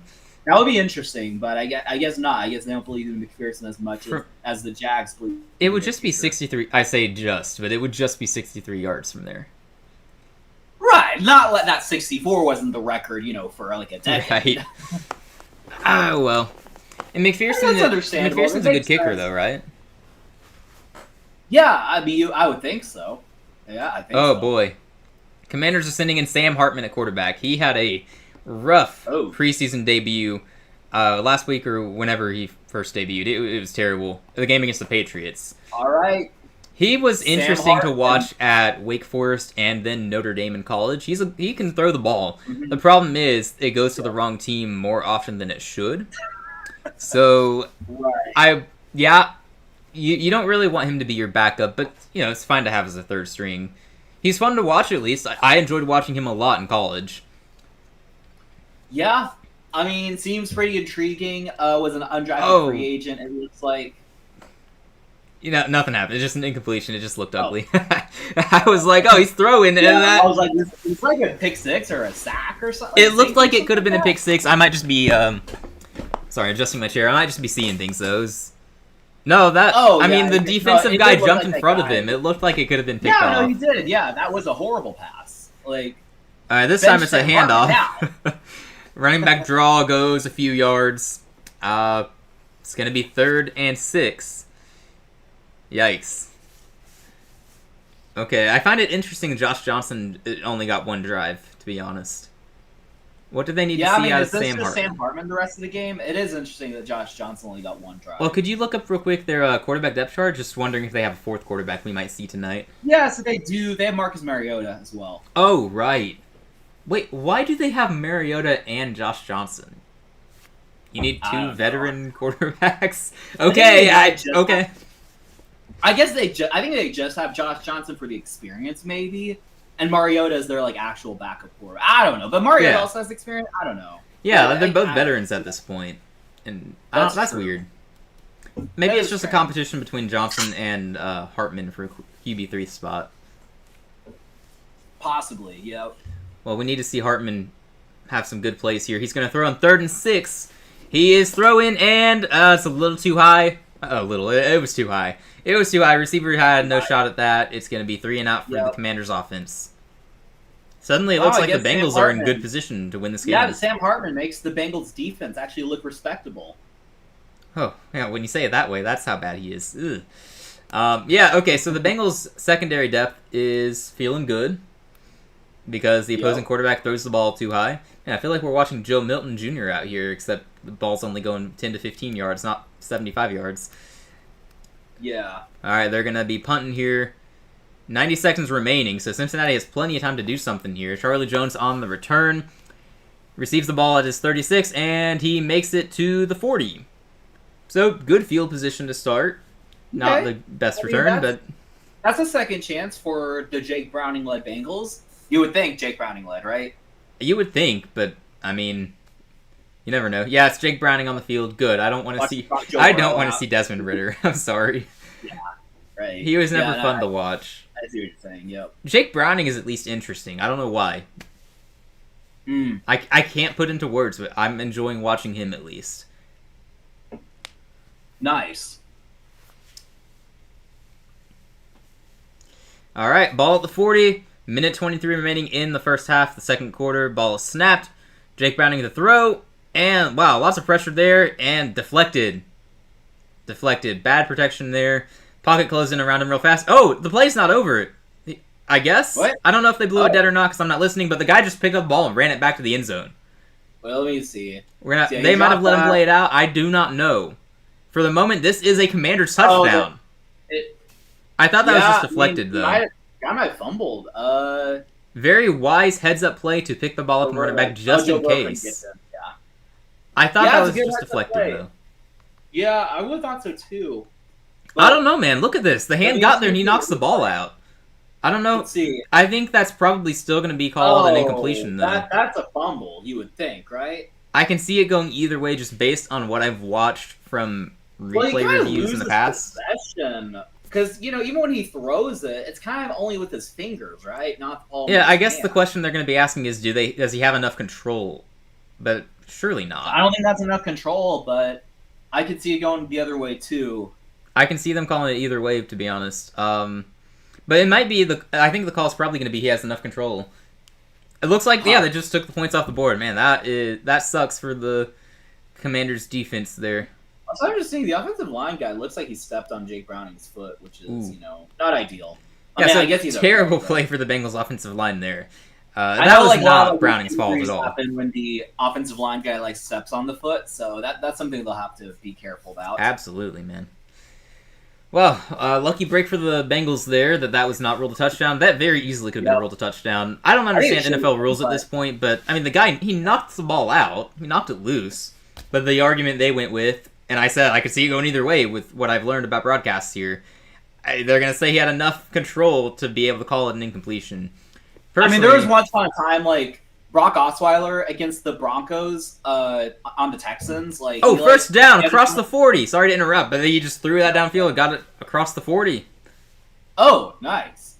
That's got to be a good throwaway. I want to see that. You know, I was saying Brock Osweiler, like, people were joking he was the first player ever to, like, throw a fumble. But it was basically that, from what I remember. Yeah. Moving fast here at the 37-yard line. Browning facing pressure, throws it up. Oh, my goodness. Did he bring that in? Did he got the catch? He got the catch. All right. It's going to be 2nd and 5. I don't know how he caught that. Jake Browning and them are moving the ball. Yeah, and with immense pressure, too. It's a miracle he got the ball out. That was actually... Oh, yeah, it was deflected, yeah. Or, like, that's amazing that he caught. It was deflected and the ball was, like, going down. I mean, yeah, kind of cast that looked like it was just going to be an incompletion, which, given the pressure Browning was facing, that would have been a win. Don't know how the receiver reeled that in, but great job. Great effort. Like we said earlier, the Bengals really have good depth at receiver. Everyone talks about Marr, and they talk about T, but they got these other guys, Charlie Jones, Yossi Voss, and whoever this guy is. This is the first time I've heard of Mitchell Tinsley, but he is making an impact on this game. Yeah, you can see the stats there. 3 receptions on 3 targets for 40 yards. This guy's got 40 yards in this game. He's showing up. Wow. Wide receiver 5 in Cincinnati, but he's earning it. Indeed. We got 48 seconds. I'm blind. We got 48 seconds left in the first half. 2nd and 6 from the Commanders' 33.5-yard line. Ball snap. Browning has it. He's throwing. That doesn't look like a good throw. It's going to be incomplete. I went high. I don't know. Defense was in his face. Went to the sideline. It's incomplete. It's going to be 3rd and 6 with 43 seconds remaining. They are in field goal range at this point, you would think. I mean, McPherson should be able to hit it from 53 yards out. Yes, you would think. I think this is definitely field goal range for the kicker. It should be. But obviously, they should not be thinking field goal right now. They want to get the first down and push for the end zone soon. They only have one timeout to work with, so that is something to watch moving forward. Just one play at a time, yep. One play at a time, just get the 6 yards here, pick up the first down. Ball snap, Browning to throw. He throws it, and he's got it. He's got the reception at the 12-yard line. Number 19 brings it in. My goodness. Just keep churning. Yep. There we go. 1st and 10 at the Washington 12. Great play. Browning with a good throw, finds his guy open. I don't know who that was with the reception. Would not be surprised if it's Tinsley again. Yeah, that's Pryor. Pryor? Who's Pryor? That's a new name. Pryor with a good route. He's open. Defense could not get him in time. Kendrick Pryor is he's kind of a veteran, undrafted from 2022 out of Wisconsin. Ball's being snapped. He was signed initially by the Bengals. To the end zone. He's got it. That's a touchdown. Wow. Touchdown. Nice. Jake Browning to whoever that was. I think that was Tinsley. Look at this guy. Mitchell Tinsley. Nice. 13-yard touchdown reception. Great catch. The Bengals' second team really making a statement. Look at that catch, though. Look at that catch. Look at him spin there. Catch. Dude, he's like spinning around, finds it, and brings it in. Wow. This is the regular season. If this is a regular season, this is like a top 10 catch of the season. No, actually though, crazy. That was an exceptional catch. What a play. Mitchell Tinsley. This man is making the roster. Just from this drive alone, he is making the roster. He looked better than Charlie Jones, who I like Charlie Jones, but I'm sorry, Mitchell Tinsley, you are outplaying him. Wide receiver 4 now, in my opinion. That's like, it might seem weird to say, that's like a George Pickens catch, I think. No, I get what you mean. I get what you mean for sure. I mean, I think he has like crazy catches like that. I think that's kind of like that, yeah. Now, to be fair, he's doing this against the backup defense. But he is looking really good doing it against the backup defense. This might be a name to watch if you're a Cincinnati fan. He might be... I mean, you're kind of loaded at receiver, but... This kind of takes me back to earlier when I was saying the offense is fine without T. Higgins. You trade him and focus on building up a defense with the resources you get. Mitchell Tinsley, by the way, a former Washington Commander, so he's playing against his former team. He was, undrafted in 2023 out of Penn State. But he started his collegiate career at Hutchinson CC, Hutchinson Blue Dragons, whatever that is, then transferred to Western Kentucky, then finished at Penn State. So very interesting collegiate path, I guess. Quite so. I mean, I guess good for him. Yeah, sounds like he was an underdog in college. Yeah, he went from some unknown school to supposedly being a starter at Penn State, and What was his best year in college? What were I don't know. It doesn't show. Yeah, it doesn't really show the stats this page, but at Penn State in his last year he had 51 receptions for 577 yards and 5 touchdowns. Okay. But in 2021 in Western Kentucky he had 87 catches for 1,400 yards and 14 touchdowns. 2021. Was that the Bailey Zappi year at Western Kentucky? I wonder. Possibly. That would be a little funny. Just kind of random. Oh, this was Bailey Zappi's top receiver. I don't know when Zappi played, though. Yeah, I know that was Western Kentucky, 2021. That's awesome. That was the year Zappi, I think he set the passing record, single-season passing record. That sounds about right, yes. That's awesome. Okay. All right, so Tinsley, he's not done anything in the league so far then, right? He was just depth for the Commanders? Oh, interception! Yeah, we've got an interception. Whoa. Bengals now have the ball at the Commanders' 21. Oh, my goodness. Why are you throwing the ball? Washington! Wait, what? What are you doing?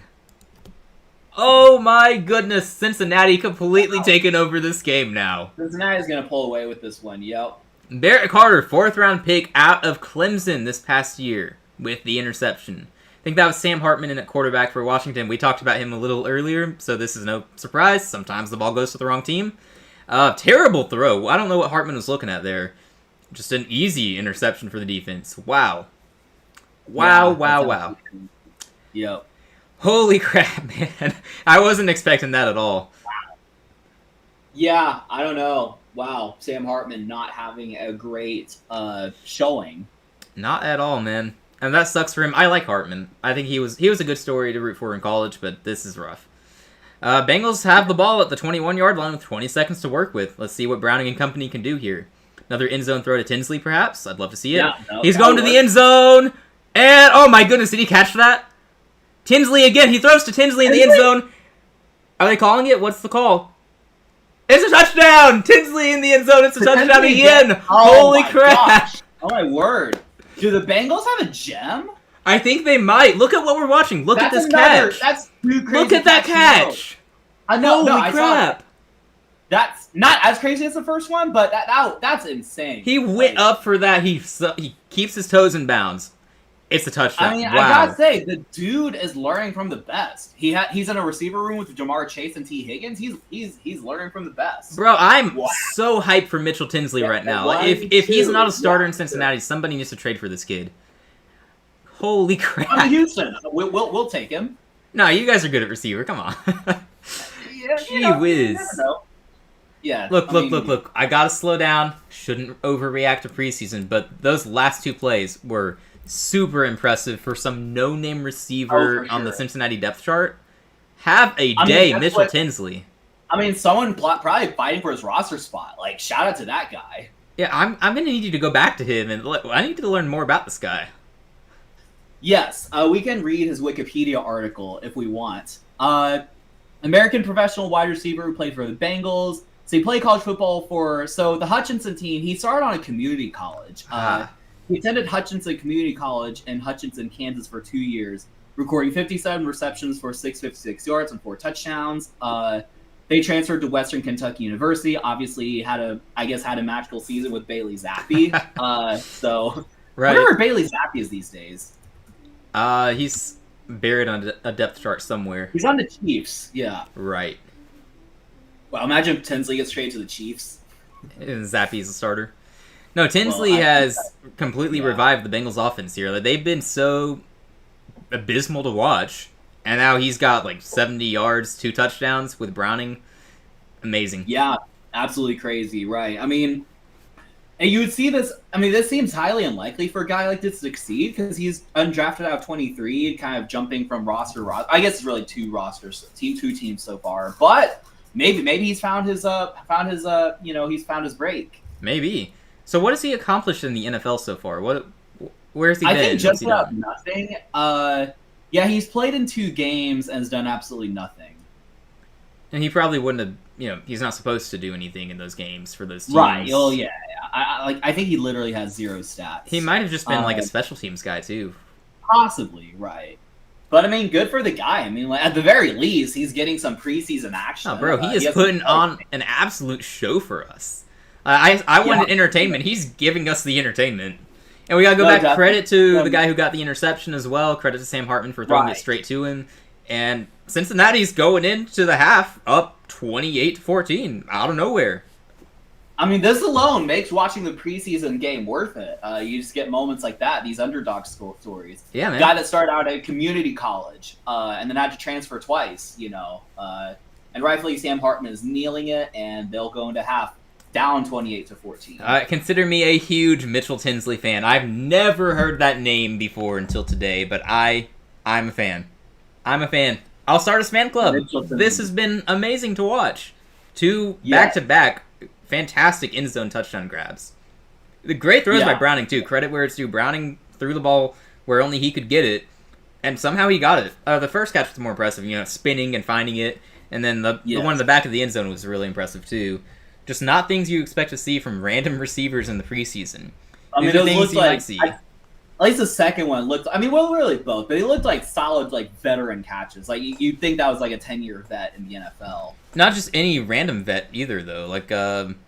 It wouldn't be someone who's washed. Like, I couldn't imagine seeing Robert Woods or Brandon Cooks, who were very good in their time. I couldn't imagine seeing them make those catches today. Right. But it's that caliber. That's what we saw from this random player, Mitchell Tinsley. So he's got 6 targets, according to ESPN, because I'm opening that on my phone now. According to ESPN, he's got 6 targets, 5 receptions, 73 yards, 2 touchdowns. Very, very productive day for him. Wow. Yeah, crazy. And that helped Jake Browning a ton. He's now 10 of 14, 118 yards, 2 touchdowns. Most of that has been from Tinsley, so wow, good for him. Yeah, just fantastic. I gotta learn more about Tinsley. Like, how has he not caught on somewhere? What is... I don't want to overreact, but good grief, man. Where is this guy coming from? I know. Where's he been all along? Apparently he did nothing in the first preseason game, just 1 reception, 15 yards. I guess that's not nothing, but... That's a catch, yeah. That's probably a solid catch. They probably want to see more from him. Yeah, ESPN has no available information on his NFL stats. That's crazy. Yep. Well, hopefully someone takes a chance on him and he catches on somewhere, because that would be great. Story cool. I'm rooting for now. I didn't know I was going to be rooting for some random receiver today, but here we are. Yep. Mitchell Tinsley. Go Mitchell Tinsley. Yep. Have a day, man. Have a day. Yes. All right. Well, it's now halftime. Cincinnati leads 28-14, as you can see the score here in our broadcast. There's not really a lot to discuss about the team so far. It was a close game. Washington ran all over them, literally, and then they put in 2 quarterbacks who threw 2 interceptions who stalled their offense. And now Cincinnati suddenly is up 2 scores. At the 2-minute warning, it was 14-all, and we were questioning what was next. And then they punted the ball. That's it. It's a close game. Now it looks like Cincinnati's going to blow them out. It's crazy how things change so fast. I mean, you literally blinked, and Cincinnati looks like they're pulling away. I wonder who gets ball at half. I don't remember who got it first. Was it Cincinnati had it first. We saw Joe Burrow to start the game. Yeah. So Washington should get it here. Half right. Yes, but hopefully they do something with it, right? Because they need to kind of catch up. They need to get back on the ground. They haven't had any success throwing for the most part. I mean, they started well with Josh Johnson, and then he threw that horrendous interception. And then Sam Hartman said, "Hold my beer, I can throw an even worse one." So hopefully they can stop having an interception competition over there. Right. I'm seeing the stat. Apparently his first 4 years, Joe Burrow's that is, in the preseason, he only attempted 8 passes. But this year alone, he's attempted 24. Bro, this game alone, he surpassed that. No, this year. So I guess this game and last game. Yeah, but this game alone, I was saying already surpasses that. Oh, that's what you're saying. Yeah, he did have more. Yeah, that is... I think they're trying to just establish that they've had slow starts, the Bengals, that is. So they're trying to play more starters and get them all warmed up and things like that. Yeah, because they do not want another situation where a week 1 loss to a bad team cost them a playoff spot. Because that's basically what happened last year. Yes. I guess speaking of which, one of our halftime stories, week 1 star for the Browns against the Bengals being Joe Flacco. Not surprising. I think it's the expected move. Anyone rational paying attention should have expected that, right? Yeah, I know. I don't. It's like it's all like the news, like, oh, Joe Flacco named the Week 1 starter, but like honestly, like it's like not really a non-story. I mean, I guess Who the else only was going to question be the starter? injuries or whatever. But yeah, even though Shador Sanders had an impressive game, that week 1 or week 1 of the preseason, like And that's Dylan not Gabriel enough. looked pretty good too, by the way. Give him his flowers because not many people talked about him. I think not the way they talked about Shador for sure. But obviously, it'll remain to be seen for the rest of the season. But Joe Flacco, your week 1 starter, I mean, yeah, it's the expected outcome. And we'll see how he plays and how long he plays and who the next man up is if, it comes down to that. When it comes down to that. Probably Kenny Pickett, I would imagine. I don't know, though. I mean, I think if they go into the season with all 4 quarterbacks that they have right now, which would be Flacco, Pickett, Sanders, and Dylan Gabriel, I think all 4 quarterbacks are going to see playing time at some point. I think there's a good chance. Yeah, imagine it goes like, Joe Flacco plays 3 games, and they bench him for Kenny Pickett, he gets 2 games. They're like, okay, Dylan Gabriel, 2 games, and then Shador Sanders, 2 games, and they go back to like Kenny Pickett or something. Like that would be just quarterback roulette at that point. Who are they going to start? Yeah, for sure. Like, I don't care who they start. I'm going to win anyway because the team is bad. Yeah, it'll be an interesting storyline to see when the rookies get their starts and also which rookie they start first. I'm on record saying Shador should have been picked ahead of Dylan Gabriel. I think most people agree. Dylan Gabriel went too soon. Shador Sanders went too late. You could have swapped their draft positions, and I would have agreed with it for the most part. I had a second-round grade on Shador Sanders, which is still an unpopular opinion because everyone else was saying first round, Dylan Gabriel, I was like day 3 pick, 5th round, 6th round, something like that. I was stunned he went in the 3rd round. So if they start Shador first, I agree with that. If they start Dylan Gabriel first, just because they think he's better, I agree with that too because that's what they believe. So they should probably stick by that and not be influenced by what all the talking heads say, Right. Yes. I don't know. I think it could go either way. I think also if you're the Cleveland Browns, I mean, obviously it's going to be hard to win games, so you're trying to do that. And it's going to be hard to win games if you just keep like swapping out quarterbacks.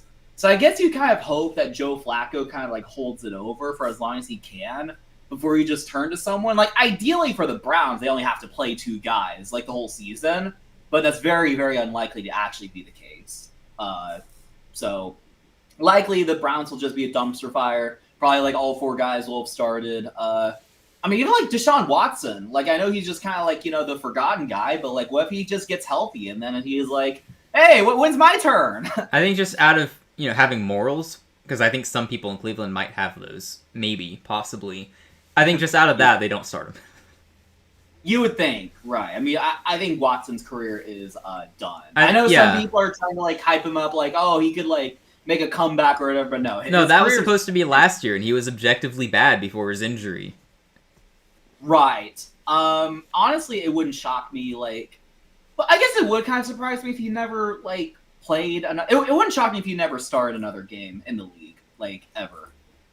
He better not. He's going to be the most hated person in America for whatever week that is. Right. Yeah. Yeah. Well, if that unites the country, then sure, start Deshaun Watson. Maybe Cleveland will do us a favor. Yeah, poor guy. Actually, not really. No, he deserves it. He should be in jail, so... Yeah, he should We're blunt and honest here, football for fun, okay?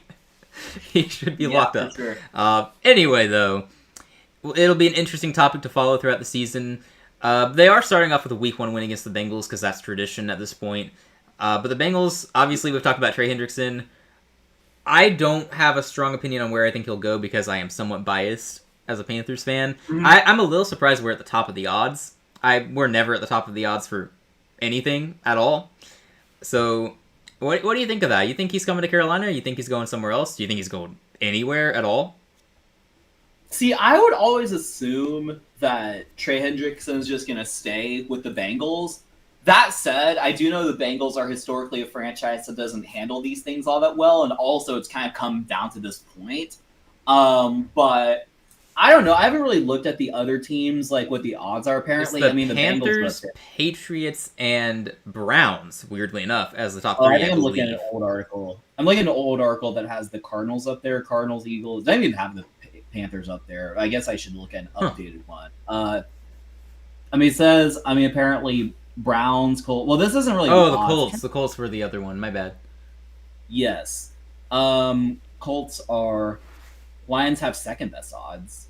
Okay. Hendrickson and Hutch would be pretty good, actually. I approve them making the move. Right, that would actually be pretty sick. But yeah, I don't know. I think Cincinnati. Like I kind of like what I was asking you earlier with like, what would you do if you like were the Bengals GM? Like maybe on the one hand, you would think that trying to sign Hendrickson is the best thing to do, but also maybe you should try reset on the defense. Just get what you can for Trey Hendrickson.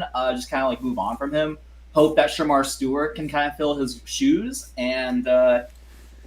Just trade him to like Detroit or Carolina or. Well, it depends on who they can get back in the trade too. That's why they've been specifying they want a guy on defense in return. A young guy, I think, is what they've said. I don't know why they have to specify young. If they can get a veteran who produces, that would help too. But obviously, that's not what they're asking for. That's not what they said. I don't know what teams would be willing to offer for that. I know the Colts had a first-round draft pick on defense last year who wasn't that good. Maybe they could offer him and a bunch of money. A first-round pick. Hopefully they don't give up their first because they're picking top 5 this year.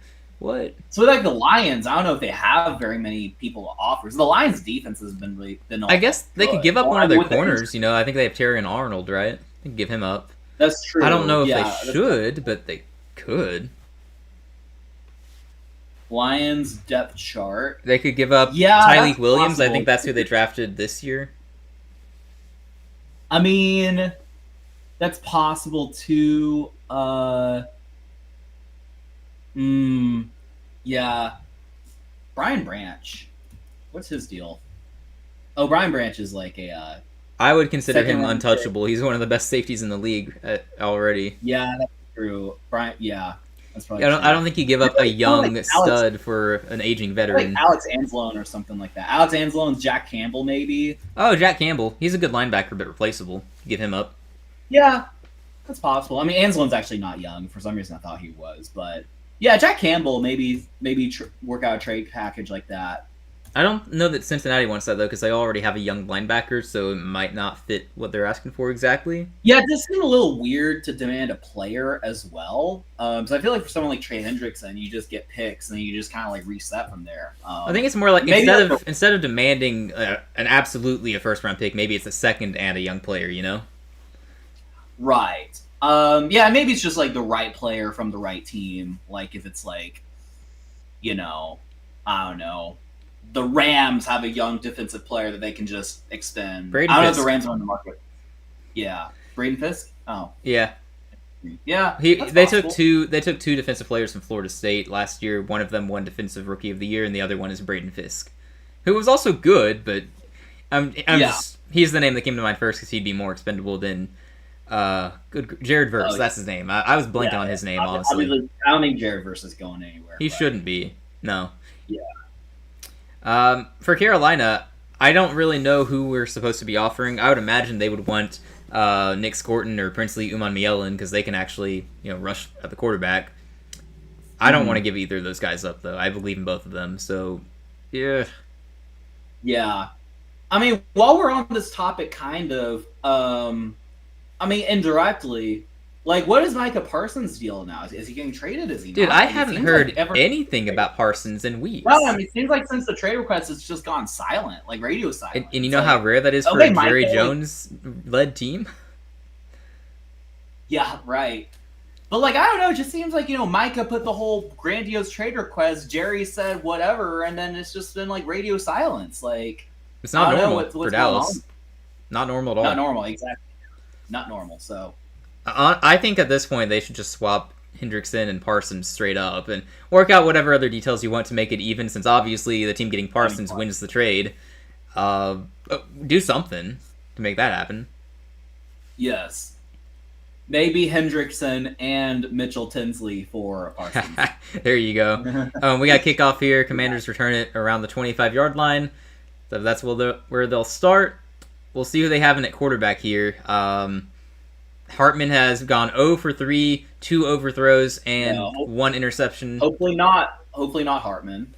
Yeah, but Josh Johnson, it would be weird to just bring him back into the game at this point, Right. Do they have anyone else? Oh, yeah, you said Mariota. So that should be it. I think we're stuck with Hartman. I wonder why, if Mariota was going to play, I feel like he would have done it by now. I mean, it says he's questionable. I wonder if he's hurt. Oh, we got a handoff here because that's what they should have done the past 2 drives with Hartman in, and it's a first down. We could have seen that coming. Definitely not me. Woo! Is this right. Hartman in the game? Yeah, I think it's Hartman in the game. Handed off to that rookie running back in the 6th round. I don't know his name. Ja'Cory is his first name, but we call him Bill. Oh, that's the Bill guy? Yeah. Yeah, I don't know anything about that, but it's Bill? funny. Ooh, a loss of yards here. I looked up for a second and the play had started, so I don't know what happened. I assume that was a sack, though. Yikes. Well, it looks like their broadcast is talking about Mitchell Tinsley as much as we were. Oh, nice. It was a run for loss. Like, the offensive line just got swamped. Oh, don't be silly. I don't believe that. The Bengals defense stopped a run? Yeah. All right, credit where it's due. That's good for them. Oh, no, Hartman's going to throw. 2nd and 15, throw short to the running back, and that's going to... Oh, he's still up. He's going to get a few yards out of it, so... Cool. It's going to be 3rd and long, though. Hartman's going to have to throw for a first down here. We'll see if he can do it. He is capable of it. I know we've seen nothing good so far from him in this game, but he is very capable of throwing the ball. It just sometimes is not going to go to his receivers. Yes, sometimes it gets caught. It gets caught by the other team. It's like Joe Milton meets Jameis Winston. Yes. All right, 3rd and 12. Ball is snapped. Hartman back to throw. He is facing pressure. He's rolling out. He's going to run. He's got the space. He runs for a first down. Whoa. Sam Hartman's got wheels, y'all. Maybe Sam Hartman should just play running back or like tight end or something. Why not, right? Yeah. So, not great for the Cincinnati defense that they let Sam Hartman run for the first down there. Yeah, he had just all green in front of him. That's wide open hole, yep. Yeah, he rolls out. He finds space for the first down. That looks like the type of thing I'd do in Madden. So, yikes, yes, Cincinnati. That sounds about right. Hartman taking the snap here. 1st and 10 at the Commanders' 49-yard line. Here we go. It's a handoff. That's going to go. He's still going. He's going to get about 5 yards there. It's going to be 2nd and 5. Good run there. Keep the ball moving. Commanders ideally need to score, a touchdown on this drive to stay in the game. Obviously, it's a preseason game, so we're not, worried about who wins, but also you're playing to win. You're not going to throw the game or anything. You're still trying to win this. So we'll see if they can get a touchdown. Snapping the ball here at the Bengals' 46-yard line, 2nd and 5. Hand off. He's got space. Oh, the defense gets there in time, though. He doesn't gain anything. It's going to be 3rd and 5. Good effort by the Cincinnati defense All there. Right. 3rd and 5. That'll be a big test for Sam Hartman. See if he can get a 5-yard completion. See if he can get a 5-yard run again. That would be cool. I'm all for it. Just keep running the ball. Yep. Another drive with no completions, but a touchdown would be awesome to me. But yeah, probably going to throw here. We'll see which team catches it. 3rd and 5. 12 minutes remaining. Ball is snapped. He throws it, and that's not going to be caught. That's going to be 4th and 5. Looked like the ball was a little bit behind the receiver, and he couldn't reel it in. What will the Commanders do here? Do they punt or go for it? Sam Hartman throws a pass and doesn't get caught. That's a shame. Yeah, he's only had 1 pass caught so far, right? Or 2? Yeah, he had 2. He had the running back catch 1. And then he had the defense catch the other. Yep. They're going for it. 4th and 5. Offense stays on the field. Probably the correct call here if you were trying to stay in the game. That's true. I mean, yeah, you're down 2 possessions, Hartman dropping back. He's throwing. Guy's open. He makes the catch, and it's going to be 1st down. Bravo, Hartman. Whoa! Bravo. Nice. There we go. Yeah, he actually dropped back that time. He didn't on the previous catch. He just kind of took the snap and stood there. I don't know if you saw that. He just kind of stood there and threw the ball. I heard the notes. Yeah. This time he looked like a quarterback. Yeah, right. He actually, he had the pocket presence, just threw. Yeah, good play. Yeah, he found the open man. It's a first down around the Bengals' 30-yard line. So it's 1st and 10. Oh, they have him at the 31. Hartman, 2 out of 6, 17 yards, 1 interception. But he's leading the Commanders' offense right now. Flag on the play, but it's a handoff, and the handoff would go for about 3 yards. We'll see who the penalty's on. Yep, we'll see who it's on. Krowski Merritt with the handoff there.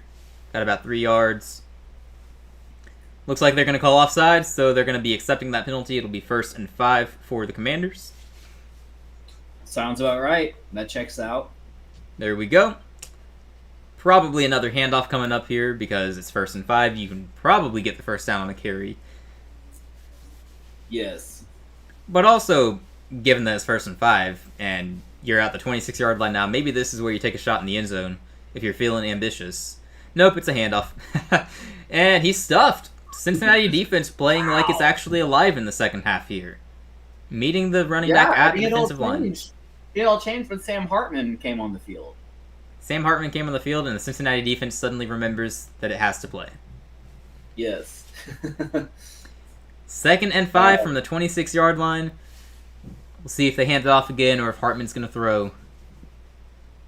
Ball is snapped. It is a handoff. Running back has it. He is not going to get anywhere. Cincinnati defense again meets him at the line of scrimmage. Okay. Wow. Cincinnati defense making Sam Hartman throw. There we go. 3rd and 5. Will they actually throw it this time? We will see. The run game had been the one thing we could rely on for the Commanders this whole game, so it's troubling that now they can't rely on it. Yes. I guess the defense is ready. Ball about to be snapped. It's third. They're calling it 3rd and 4 in the broadcast, so I guess he gained a yard on that run. 3rd and 4. Hartman drops back to pass, and he's throwing. And did he catch that? Receiver got it. That was tight coverage. Flag on the field. We'll see who it's on, but for now, it's a first down for the Commanders. Dang. All right. Man, I couldn't tell who caught that. Honestly, it was good enough coverage that I wouldn't have been surprised if it was picked. Delivered. Oh yeah, no, that looks like a catch. They're gonna call defensive pass interference, I think. Yeah, that was a good throw and good extension by the receiver, getting his arms out there to bring that in. Very tight coverage. Again, I couldn't tell in the live broadcast who had caught it at first. Right. It looks like the penalty was on the Bengals because it is 1st and 10 for the Commanders. Oh, his jersey was tugged, yeah, but they called it. Hartman recovering very well from his terrible interception at the end of the first half. We got a handoff here, and that is actually going to lose yardage, I think. He's getting nowhere. I think that's the 4th consecutive run that just went nowhere. 3rd or 4th. Wow. All right. 2nd and 11. Very interesting turn of events here. Yeah, the Bengals defense is showing out. This is unusual. They got life. They're stopping the run. Yeah. Whatever they were told at halftime is working. So good for them. 2nd and 11, you would think a throw here. Yes, he's dropping back to throw. And he just throws to the running back. Probably a good decision, except the running back is met immediately, and that's going to be another loss of yardage. Where did this defense come from? Are they playing starters now? Right. Maybe they're playing their backups who should be their stars because their stars aren't that good. Right. I wonder if these are the same guys they had in the second quarter. Yeah, that's a good question. I don't know. We're not told who is and isn't in, so. But all right, 3rd and 13 after 2 plays where they lost yardage. Now they're going to have to throw it. And it's basically, you got to get the first down is at the 1-yard line. So basically, you might as well throw to the end zone here. Hartman drops back, pressure immediately. He avoids it. He's running, and he's getting yardage. And he's inside the 5, but he's going to be short of a first down. Good run by Hartman, making sure not to lose yardage, avoiding the sack, picking up yards. But it's going to be 4th and short, 4th and 3 to be exact. What do you think? Did they go for it here? Seems like they should. I mean, they just got an impressive running play by Sam Hartman. I mean, it's 4th and 3. Yeah, I mean, you're going to be down 2 possessions if you kick the field goal, so you might as well just go for it. Right, and this drive alone has taken up about half of the quarter, so there are only going to be so many drives remaining. And they are going for it. Offense stays on the field. Empty backfield with Hartman. And he's going to throw. I think that's going to be a false start, though. I think the guy jumped. Wow. Oh, that's tough. Wow, you cannot jump on 4th and 3, my guy. Bobby Hart, come on, man. Yeah, you're kind of costing your team, potentially. I mean, might be costing yourself. Hope not. That too. Yeah. So it's 4th and 8. You would think they're going to kick the field goal now because from what we've seen, they're not picking up 8 yards. 3 yards is already a tall ask. Yes. Yep. It is indeed. Matt Gay is on the field. 27-yard attempt. Wow. Veteran kicker, so he should not miss. Yes, I mean you're going to cut it from a 14-point deficit to 11. I mean that's better than it was, but also you got to get the ball back, and then you got to score touchdowns. Yeah, and you're gonna have limited chances to do so, but we will see. 28-17 now after the Commanders punch in the field goal. Cincinnati ball when we return from the commercial break. I would assume the Bengals are still going to trot out Jake Browning, but I guess it's possible they give Desmond Ridder some playtime. He probably hasn't had much so far. I think they signed him pretty late into the offseason, so it would be logical to get him onto the field just in case that ever has to happen, I guess. Get him some reps. But also, ideally, you're never going to have him on the field in the regular seasons, because that means many things have gone wrong. Yes, that would be very true. Hopefully that it doesn't come down to that very often. You would have to lose your top two quarterbacks, so... Yes. Any team that unlucky is, well, they're the Browns, usually, so you're at that level of misfortune. Right. Oh, man. Well, I'm guessing that we're not going to have a lot of intrigue for the rest of the game. Seems unlikely the Commanders are going to make a comeback. Probably not. Yeah, the Commanders would have to storm back at this point, which is possible, but seems pretty unlikely. I think the Bengals just got to keep doing what they're doing, mixing the run with some passes, some good plays by Browning, and, just methodically move down the field, chew some clock. And then the Commanders, you have to, it's kind of a now or never situation with Sam Hart quarterback, so it seems unlikely that they're gonna, just get much out of it. Yeah, I would agree. I think for the Commanders at this point, you just see what all you have in your running backs. That's probably the only real benefit. I guess maybe you have some young guys on defense you're looking at. The Bengals keep throwing to Mitchell. What's his name, dude? I'm sorry. Yeah, I'm his biggest fan. I forgot his name already. Mitchell Tinsley. Tinsley, yeah. Throw to Mitchell Tinsley. We want to see more of him. But I don't assume they have a lot to see for the rest of the game. I guess you see how the defense continues to play, because that's your depth. But I don't know. It's interesting. Yeah, we'll see. Yes, thank you for putting that in our server. That's necessary. Yeah. They got to know. Mitchell Tinsley. I'm going to go name a fantasy football team after him. There we go. Oh, nice. Yes. They're interviewing Jamar Chase right now about who knows what. I'm surprised it's him and not Burrow, to be honest. But cool. Right. I guess they already did kickoff because the broadcast says it's Cincinnati ball, so I will update that in our broadcast. Yeah. Oh, no, they haven't kicked off. They're just not doing that. They just prematurely labeled it Cincinnati ball. What if they fumble now and you were wrong? Okay, decent return. Fun. He makes it past the 30. He's going to go down around the 33, 34. Ah, they're still getting him down. All right.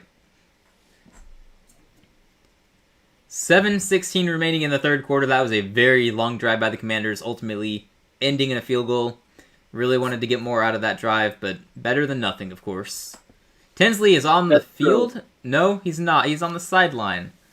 That's disappointing. Why are you showing him on the broadcast if he's not in the game? That's lame, ESPN. Wait, who's that? Who did they show? Tinsley. They showed him on the sideline. So he had his helmet on, so I thought he was in the game. Ball snap, Browning. I assume that's Browning. Hands it off. Running back takes it a few yards. It's going to be 2nd and 6, it looks like. Yep. All right. Still interviewing Jamar Chase. No idea what they're talking about. Who knows? Hopefully Mitchell Tinsley. That should be what everyone's talking about. He's the guy. That's true. Wide receiver 1 in Cincinnati. Jamar Chase knows his job is in danger. Right. All right, 2nd and 5. I was incorrect. 2nd and 5. 5-yard carry by the running back on the last play. I'm going to snap the ball. Player in motion. It's snapped. It is handed off, and that's a good run. Looks like he's going to be just short of the first down marker. It's going to be 3rd and 1. Mm-hmm. I don't like these interviews during the game. You gotta. I like it when they stay in the field. Yeah, it is pretty. I don't know. It's kind of interesting, but yeah. It's preseason. They can do it. It's fine. I guess so, yeah. You get bites like Dylan Gabriel talking about, I don't play for entertainment or whatever, which is like, whatever. The media is blowing it out of proportion, but... No, he had to say something. Oh, it's a first down for the Bengals. He takes it a few yards and across the 40.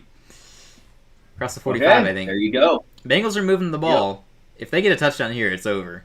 Absolutely over. 35-17 would put the game out of reach. Yes, for sure.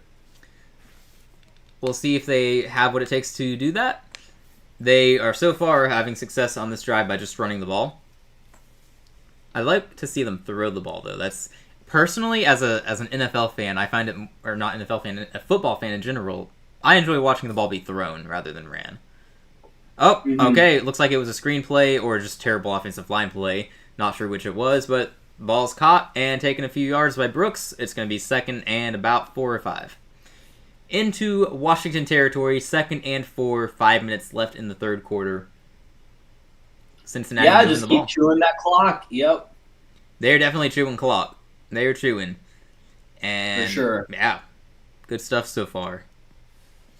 Yes. Yeah, on the broadcast they're talking about, or at least they have a graphic up with the salary cap hits of Burrow, T, and Chase. It's pretty crazy.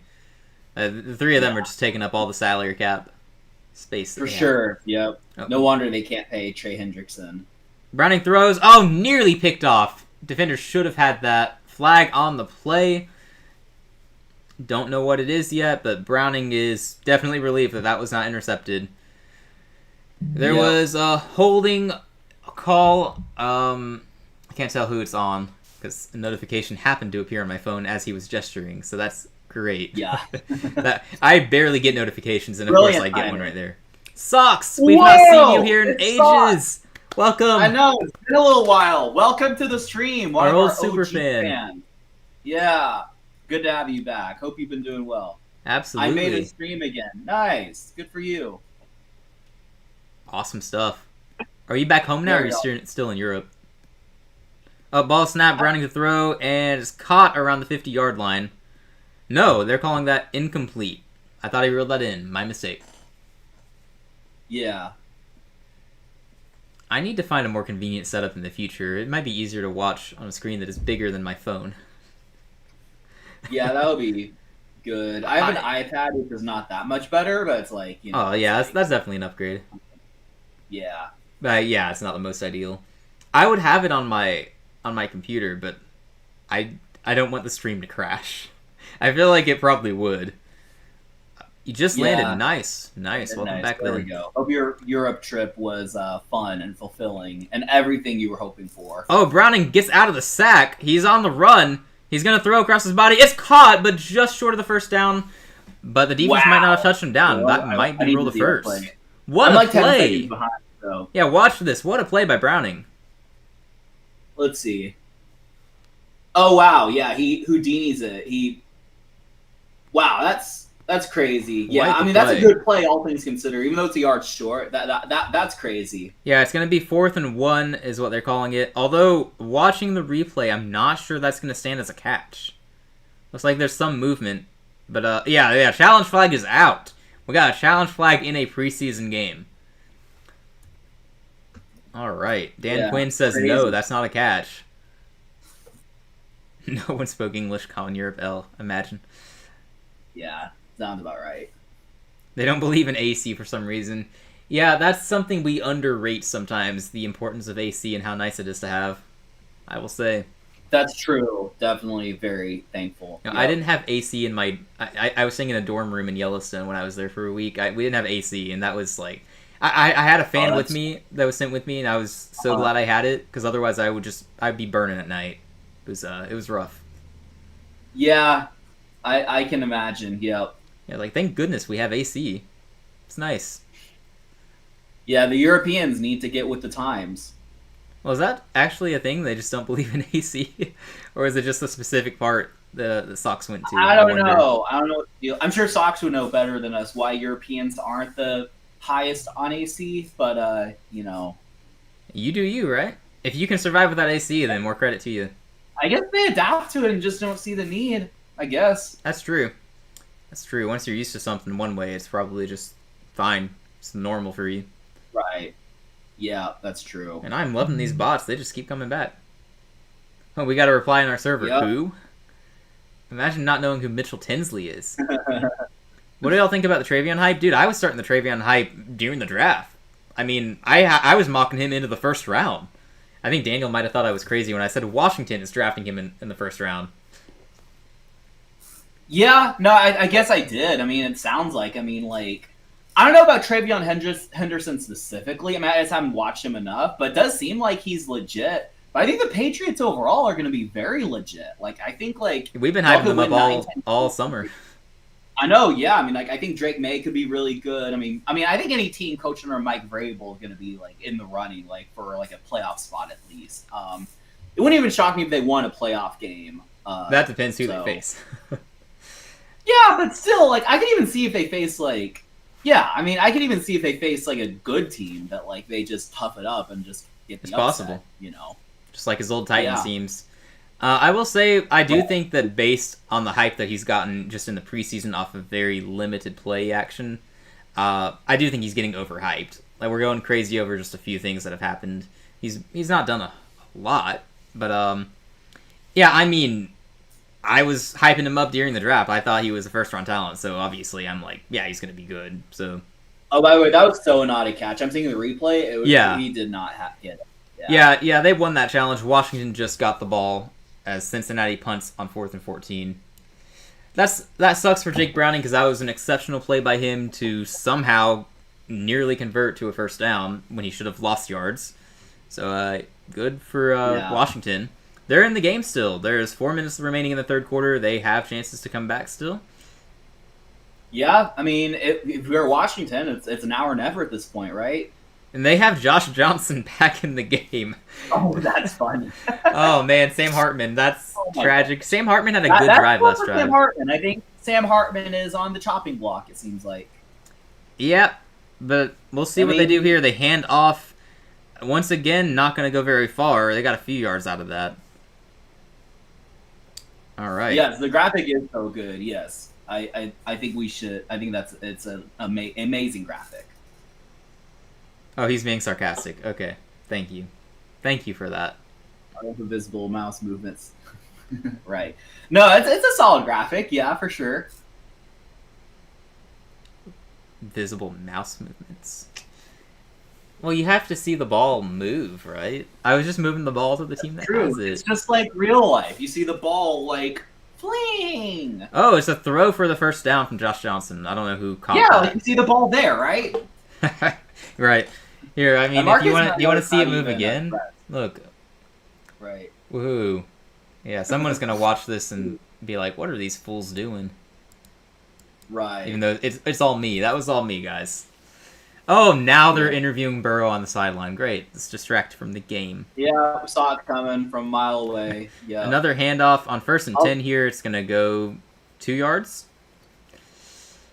Yeah, I don't know what happened, but the Washington run game is just not functioning anymore. They were killing it in the first 2 quarters, but now Cincinnati's defense seems like they know how to stop the run for the first time. So suddenly, I wonder what changed. I mean, it seems like they've really turned a corner. Exactly. The ball moves. Yes. It is 2nd and 8, 2.5 minutes to go in the third quarter. Washington running out of time. They probably need to convert on this drive. Otherwise, they really will have run out of time. Drops back to pass. Johnson throws to the receiver who catches it for the first down. Across the 40-yard line. All right. There we go. Washington may be moving the ball. I mean, Sam Hartman is bench, so Josh Johnson back in the game, and maybe they're turning a corner. Bro, getting benched in a preseason game is brutal, though. That actually sucks. Yeah, poor guy. I'm sorry for Hartman. Like I like Hartman. I'm rooting for him, but yeah, they didn't call that a first down. They called him short. Really? 3rd and 1 handoff. Now it's a first down across the 45. I'm a little surprised that wasn't called a first down initially, but okay, they got it. Now down to 2 minutes in the third quarter. They're moving the ball. Staying alive. Staying alive. Hey, I would not be opposed to a little comeback here in the game. Preseason games are entertainment. I'd be intrigued to the game, yeah, for sure. I don't want Mitchell Tinsley to lose, though, you know? No, we love Mitchell Tinsley here. Mitchell Tinsley should I mean, if you have Mitchell Tinsley on your team, you should basically be the '07 Patriots. You should win all your Absolutely. games, I think including the Super Washington needs to kick a field goal and then end the game with or sorry, not end the game, but their last drive needs to end with a touchdown and 2-point conversion, and then Cincinnati wins on a Hail Mary to Mitchell Tinsley. That's how I want the game to end. That would only be fitting, yes. Obviously fitting. Perfect ending. Short run for the Commanders. It's 2nd and 9 now. It's so weird how the script is flipped here. They cannot run the ball. Cincinnati is beefing up the defensive line and meeting them there, not letting the running backs do anything. Yeah, it's so weird how in this game alone, like it's just like really like the paradigm has shifted. Like, you know, like at some point, like the Bengals defense, they looked like the the Tubble Buddies or whatever, reference I gave, but suddenly they're like they're actually looking respectable. But also the Commanders passing game, like with Sam Hartman bench, now it looks like they're able to like kind of move it for the most part. Speaking of which, Josh Johnson almost threw an interception just now. Yeah, I know, just that play. Yeah, no, they're playing better with Johnson in the game for sure. Yeah, I was saying that as I was looking at the play, and I was like, that's funny. Yeah, that's... Sox will answer that in a moment. 3rd and 9, Johnson throws. Oh, he's not going to bring that in, it looks like. No conversion there. 4th and 9. Wide receiver one. Maybe one of your guys to develop into one. I don't know. I mean, I don't know. Are we saying Diggs isn't a wide receiver one? Yeah, do we know that for sure? Like, I guess he's hoping for Terry McLaurin or that's a tough drop. Yeah. Yeah. You got to bring that one in. Diggs is your wide receiver one. I know he's coming off an injury, but I mean he was good in Houston for a few games, right? That's true. No, he was solid when he was on the field. It's not like Nico Collins was just obviously better from what I remember. Like they were 1A, 1B. Yeah, that seems like it, right? I'll be right back. Get okay. Some water. Get some liquid. I mean, Sox, if you guys could trade for Terry McLaurin, I think that would be fantastic. But I don't know. I don't think Washington should let him go. Personally, we've talked about that a lot. Washington should not let him go. If they do, then you guys should absolutely pull the trigger and try to get him. As long as you don't have to overpay, because that's one thing. You shouldn't have to overpay. Diggs having an injury is scary. I agree. It's not ideal. If he's no good, then you're kind of screwed. Also, I really like Kyle Williams out of Washington State, so I do think that's a name to watch. And that Chisholm guy, Efton Chisholm, I think is his name. I don't know anything about him, but a lot of Patriots fans have been talking about him. Supposedly he's the next great white receiver. That's what a lot of Patriots fans have said. Like, we found another one. The great white receiver? Efton Chisholm in New England. He's the next, like, Julian Edelman type of player, is what a lot of people have said. Yeah, sorry, Sox. Apparently, like, when we broadcast a game, the bots, like, converge. They migrate to the stream. So, it's just, it's not even, I don't even think it's a guy. I think it's just a bot. Hey, whatever helps our viewer count, right? I'm giving you all a taste of Texas. Buc-ee's. I'm not sure if I've ever been into a Buc-ee's. Or been to. We should have done that when we were in Houston. We should have made the trip. I don't know if we had the time necessarily, but it would have been fun. Yeah. That would have been interesting. Because I'm sure we have a Buc-ee's somewhere here, but I don't think I've ever been to one. It's not nearby, not local enough. There are Buc-ee's in Alabama. There's got to be here in the South. Yeah, it looks like there's one in Birmingham, one outside Montgomery, and one outside Mobile. So, yeah, Montgomery's a good hour from me. Birmingham's like 30 to 40 minutes, but... Yeah. I'm never really in Birmingham, so... Right. Yeah, well, next time you're in Texas, yep. Sounds good. Yep. Awesome. Free interaction money? No, I don't think we're making any money at all.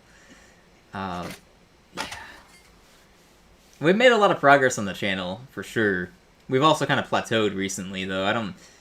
We randomly started gaining a ton of subs, and then we just kind of got stuck. I thought that we'd be able to get to 200 by now, but the goal's 200 by the start of the season. I think we kind of slowed down a little bit. I'm also hopeful it's just the calm before the storm, which is that once football season starts, it's going to really go crazy. But we hope. We'll see. Yeah, I got to put more content out for sure outside the live streams, but we'll get there. You mean that's T-Mac, true. right? Not TMJ, because I'm T-Mac. not. Yeah, we do. Yeah. No, There is Terrace Marshall is not going for 1,000 yards. definitely not Terrence Marshall. Isn't he still? Is he on the Eagles? I think so. I Buried think on I the saw depth like chart. him and like John Mechie now, and some other guys are like competing for the wide receiver like 3 or 4 spots. That's not a competition. Mechie takes it over Marshall. Marshall might not be wide receiver 8. He might be below that. Right. Bruh. No, yeah, we have company. I mean, that's what I'm saying, Sock. We should. We don't discriminate against the bots. No, bots Right. are welcome. Totally. Yeah, we treat them all equally. Oh, we got some action here. Cincinnati has the ball at their 6-yard line. Looks like a handoff that went nowhere. So that might be the end of the third quarter because 27 seconds counting down now. Yikes. Yep. Yeah, there's not going to be much more here. I would imagine that Cincinnati's just kind of got this wrapped up. I don't see Washington scoring 2 touchdowns. Think so. Just gotta run out the clock, just get a couple first downs. It's gonna be hard to come back. Yeah, that's the end of the third quarter. They're not gonna run another play here. All right, end of the third quarter. Cincinnati leads 28-17. There you go. Yep, it's looking pretty good for them. Yeah, I'm honestly impressed with how the Bengals have showed out. I think it seems like their defense kind of turned its whole corner, and then you had that that guy, whatever his name is. I know I said we all love him, but I forget his name. Mitchell Tinsley. It's such a unique name, to be fair. No, it will be a household name. We will all know it, right? Best receiver in the league. 10 times better than Brandon Ayuk. Mitchell. Oh, Tinsley. yeah, easily. He would be wide receiver 1 in San Francisco. Oh, for sure. You know what's sad? There are still people who think Brandon Ayuk is wide receiver 1. No, if Mitchell Tinsley joined the 49ers, he would literally kick Brandon Ayuk off of the roster spot. He's that good. That would suck, because I've drafted Brandon Ayuk in a ton of fantasy leagues just for fun. Yeah, hopefully. We'll see how that goes. It's not going to go well. Yeah. Bengals defense and good in the same sentence is crazy. Hey, look, they were abysmal in the first half, but whatever was said to them at halftime has really worked. They've stepped up and stopped the run. They had some good series. Yeah, they had a good third quarter. It helps that they were going up against Sam Hartman at one point. I guess the end of the second quarter they were playing well.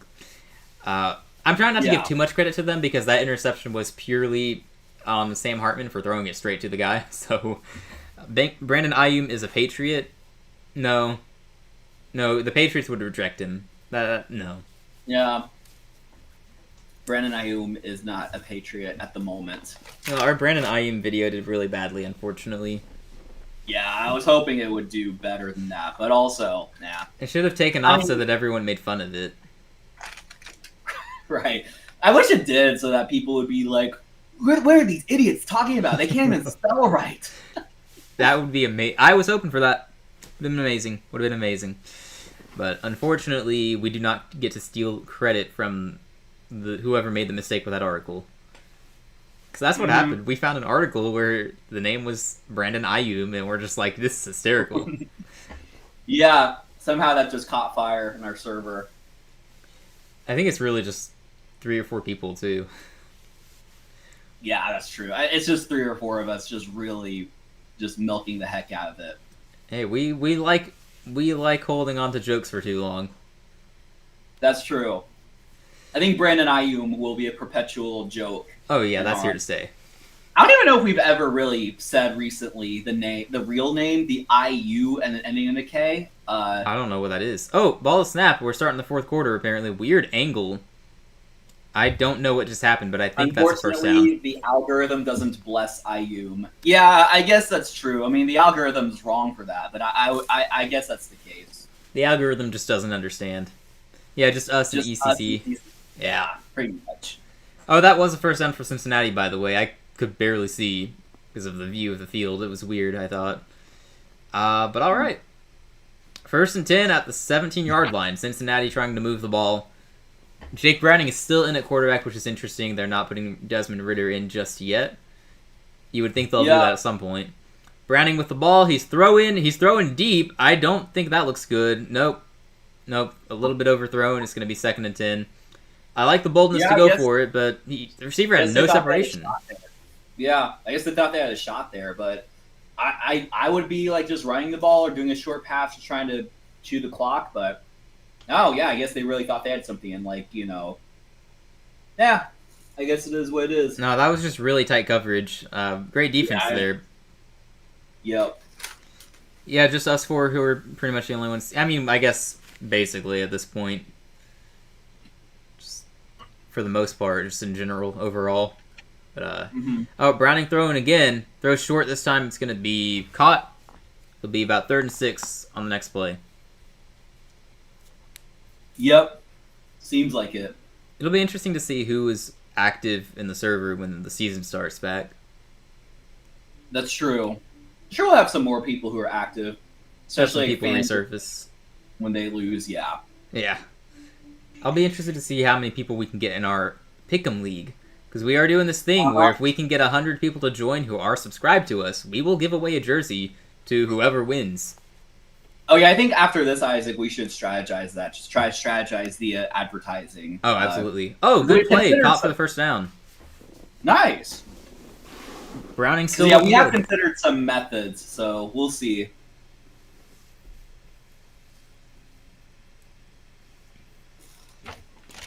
Entering junior year, so going to slow down most likely. I thought you slowed down last year, to be honest. Yeah, I mean, it's already been slow. It's okay. Yeah. Yeah, you're good, man. You're good. Just watch when you have free times occasionally, and you'll be one of our fans. We'll consider you an OG at least. You've got that title.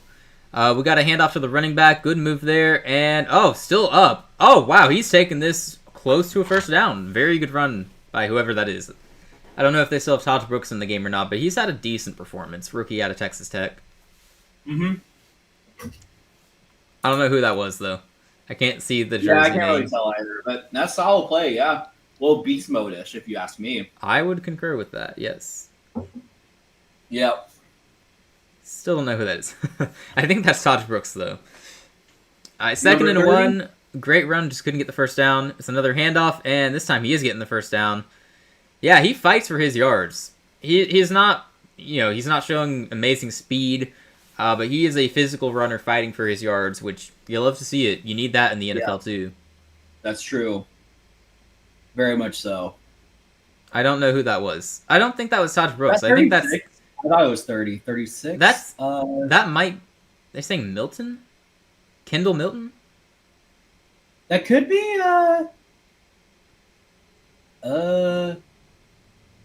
Yeah, I think that's a former Georgia running back. Haven't heard that name in a long time. That's funny. Huh. All right, we got another handoff here. This one, the Washington defense is ready. They stuff him. It'll be 2nd and 10. You also know I was really into chess and I was goofing around and found the club. Yeah, that's true. We timed it well. Chess, football, they converge somehow. I mean, hey, Anna Kramling was doing that chess lesson with Justin Herbert the other day. I mean, there really is a thing. Chess and football coexist now. Yep. Somehow. I don't know how, but it does. Need to get Bryce Young on the show one of these days. Mm-hmm. All right, we're discussing like players we could reach out to like do chess with. That would be pretty cool. That would be so cool. All right, short throw to 17, who gets some good yak, and it's going to be just short of the first down. 3rd and 1 coming up. 11 minutes to go in the 4th quarter. Cincinnati really draining the clock here so far. You would think they've got the win almost in the bag. Washington defense needs to step up at the stop.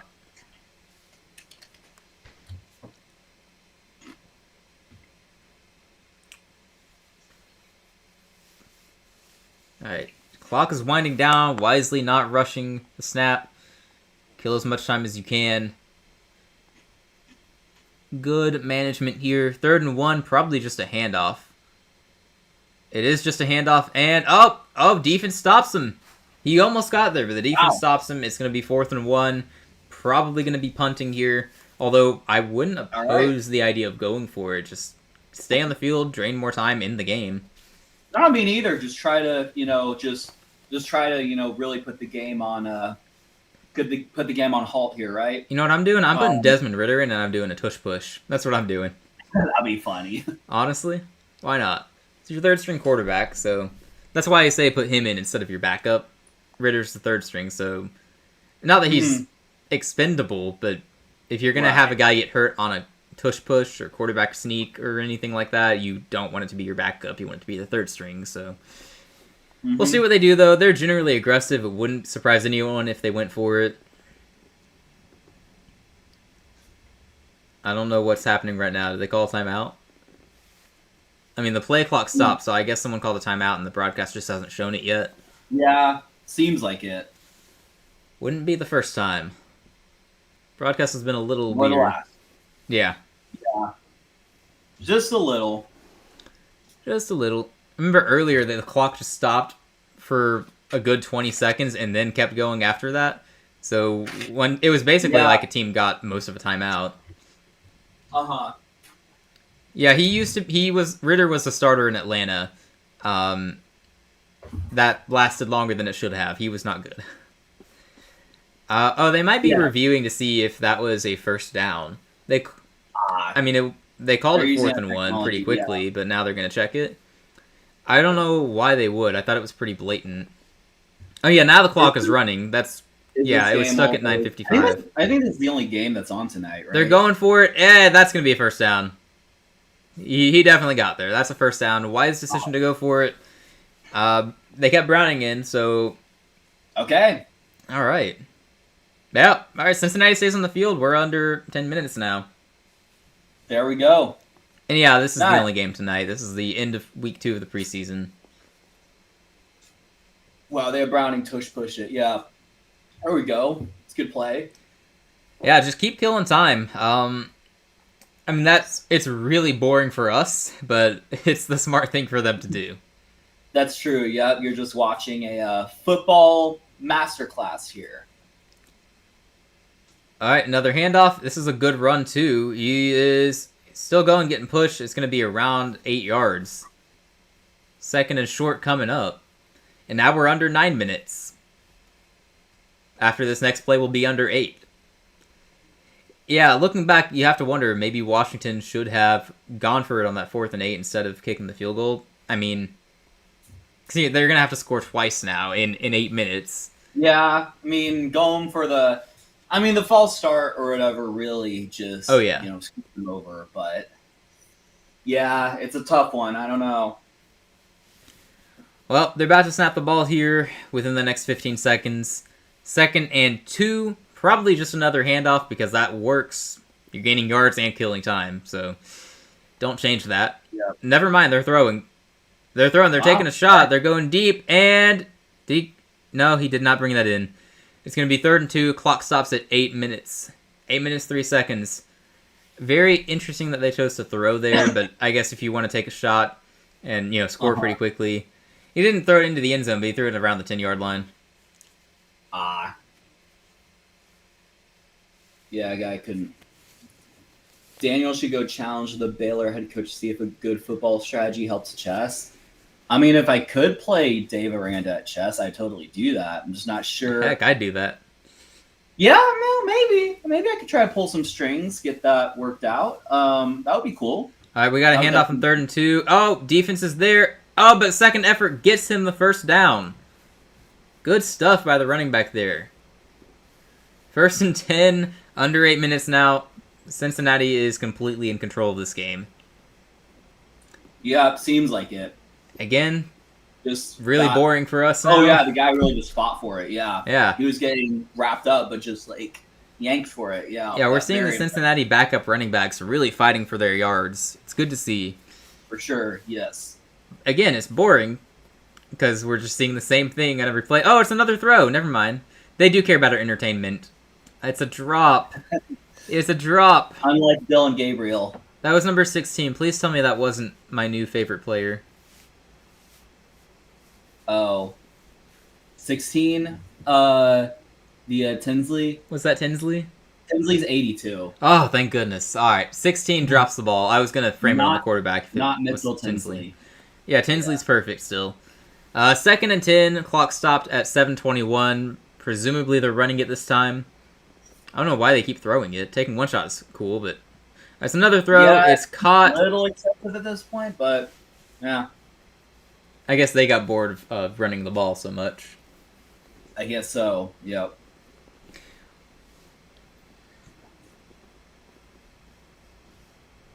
If Isaac had a slight change in tone of voice, he'd sound like the guy from Fox MLB broadcasts. Is this good or bad? Yeah, I can't say no who that is and what this when he announces. I don't know. Given that baseball's not the most entertaining sport, I wonder if that's a slight on you. I have no idea. I don't watch any baseball. Yeah. 34, there's a flag on the field. Somebody jumped. That's crucial if Washington jumped. Astros have 69 wins. Nice. 69-56. Cool. Yeah, that's a pretty good record, it seems like. Yeah. Oh, penalty was on the offense, so Washington did not just gift them another first down. Good for them. 3rd and 9 for the Bengals, 6:38 remaining in the game. Sox says it's good that I sound like a baseball announcer. Awesome. I'll take it.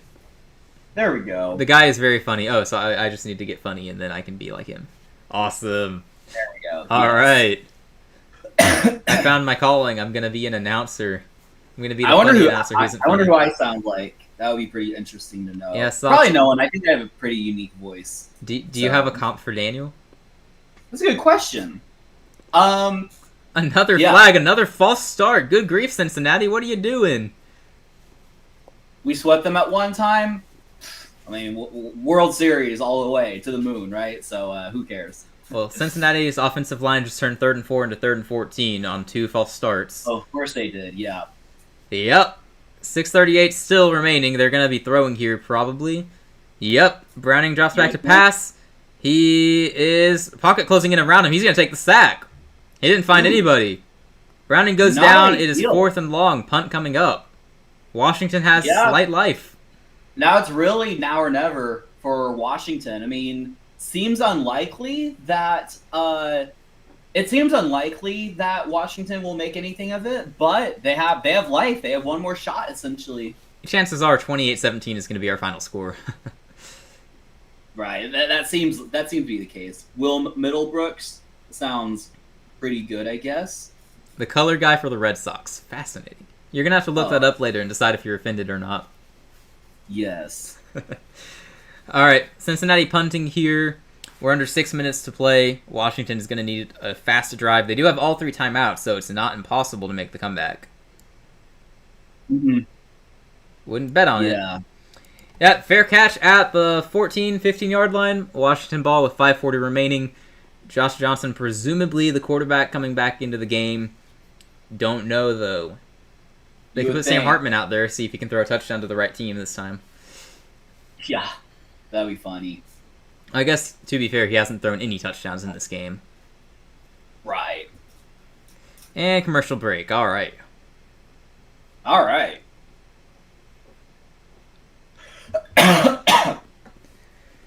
Oh, man. All right. I don't know. What do you think we should see from Washington here?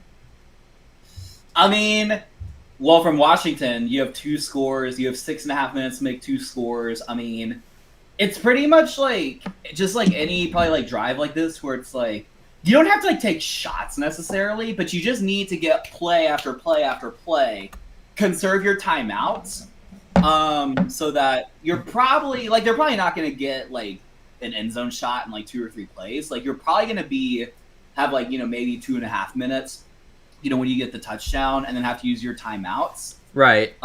Yeah, ideally you want to score a touchdown before the 2-minute warning as well, so you can use that to your advantage. No, that's true. I mean, yeah, but whatever you do, you have to like conserve those timeouts, I think. How many touchdowns does Drake Mayen have in this game? That's the only question that matters. I think he has 2. 0. Oh. 2? Yeah, I saw 2. Oh yeah? That would make sense. Yeah, it does. It makes perfect sense. Sounds about right. Yeah, he got Washington's touchdowns because he's a commander now, we decided.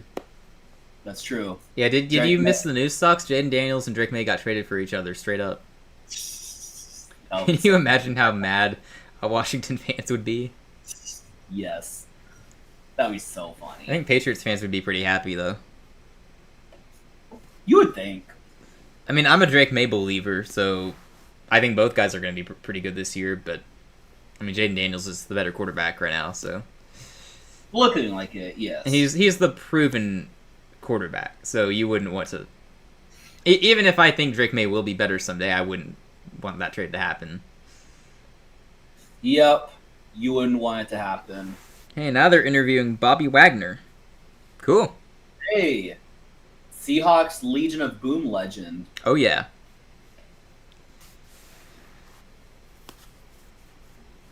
Well, 5:40 to play. Hopefully we're going to get back to the game pretty soon. Hopefully the interview doesn't distract too much from it. Ball at the 15-yard line is snapped. We are starting with a run. Interesting because they haven't been able to run the entire half. But they do get about 3 or 4 yards here. So decent start. He gets out of bounds too, so the clock will not run. Never mind, the clock is running. No, my bad. I thought the clock was up.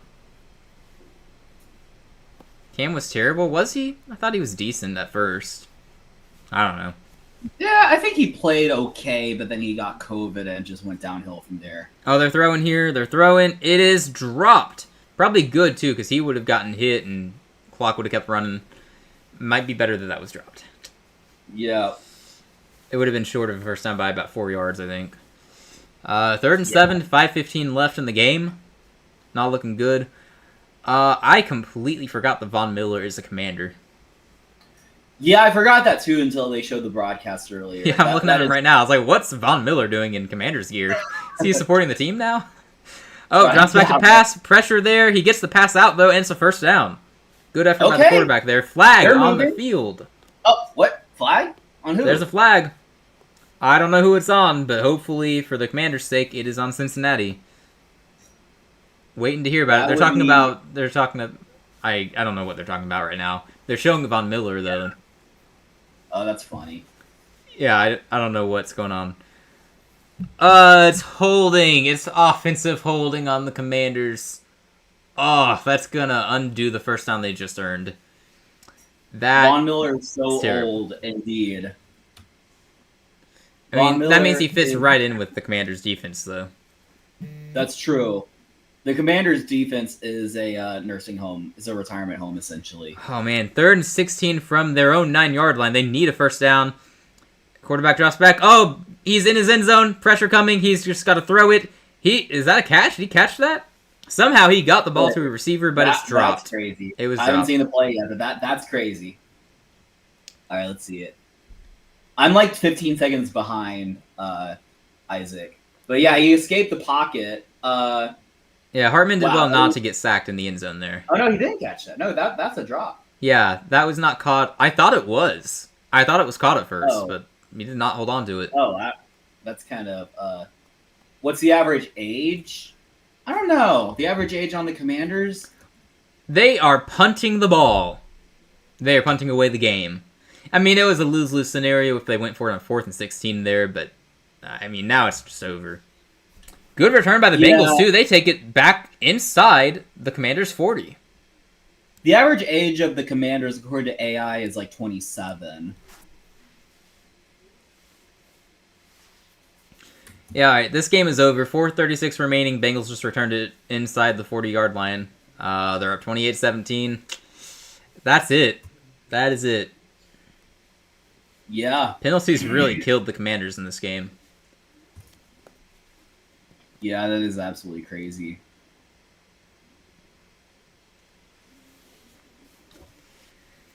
Yeah, that would be an interesting ranking. Teams by average age of players.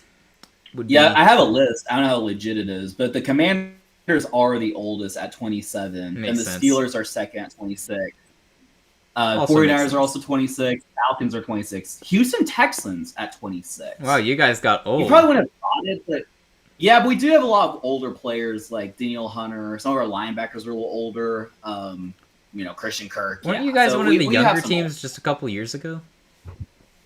I don't think so. I think us having CJ and Will Anderson make us look young. But I think the reality is we have a lot of veterans. Well, I thought your average age was pretty low, like in the top 10. I don't know. Maybe. I don't know. But I think, we're always a little older than it seemed like. Also, the Lions are old.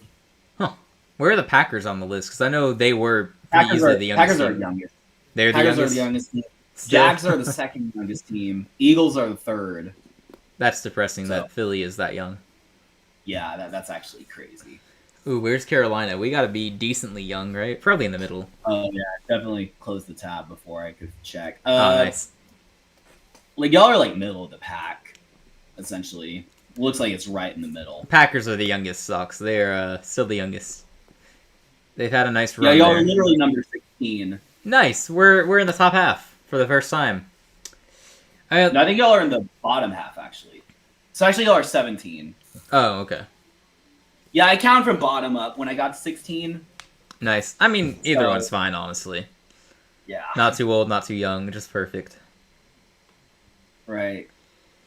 I was gonna say, I don't know if you saw team position rankings, like position groups the other day on ESPN, but both of our teams got slighted. They had your defensive end room too low for sure, and they rated our running back room 28th. I didn't see that ranking. Would they rank our defensive end position? I'm not sure where exactly, but I remembered thinking it was too low. And I think Texans fans, I saw an Instagram post somewhere, Texans fans were not happy with it. Like there was some disrespect. I didn't think it was that bad. 2025 NFL positional. I mean, if it's like top 5, I'm not really mad. I think they had you outside the top 5. I might be mistaken. I was more focused on my team being too low. Yeah, I don't really know. I think his name is Mike Clay. Oh, is it edge rusher? Yeah. I mean, this has us at 4. Or no, wait, what? 20? Wait, what? Why does it say? Oh, it says Houston 4, but then it says rank 20. On the right. Oh, that's for Arizona. It's on the other side. Yeah. Yeah, it's that's weird. us at 4. I mean, like, okay, so maybe why is Pittsburgh 1? I guess because of TJ Watt. Yeah, that's Giants are 2. Why is Minnesota 3? They got Grenard and they got. Who do they have? I don't know. Vikings depth chart. That would be pretty interesting to see, actually. Jonathan Al. Well, he's an interior though. Yeah. Hargrave, I guess, and Grenard. Hargrave, isn't he also interior?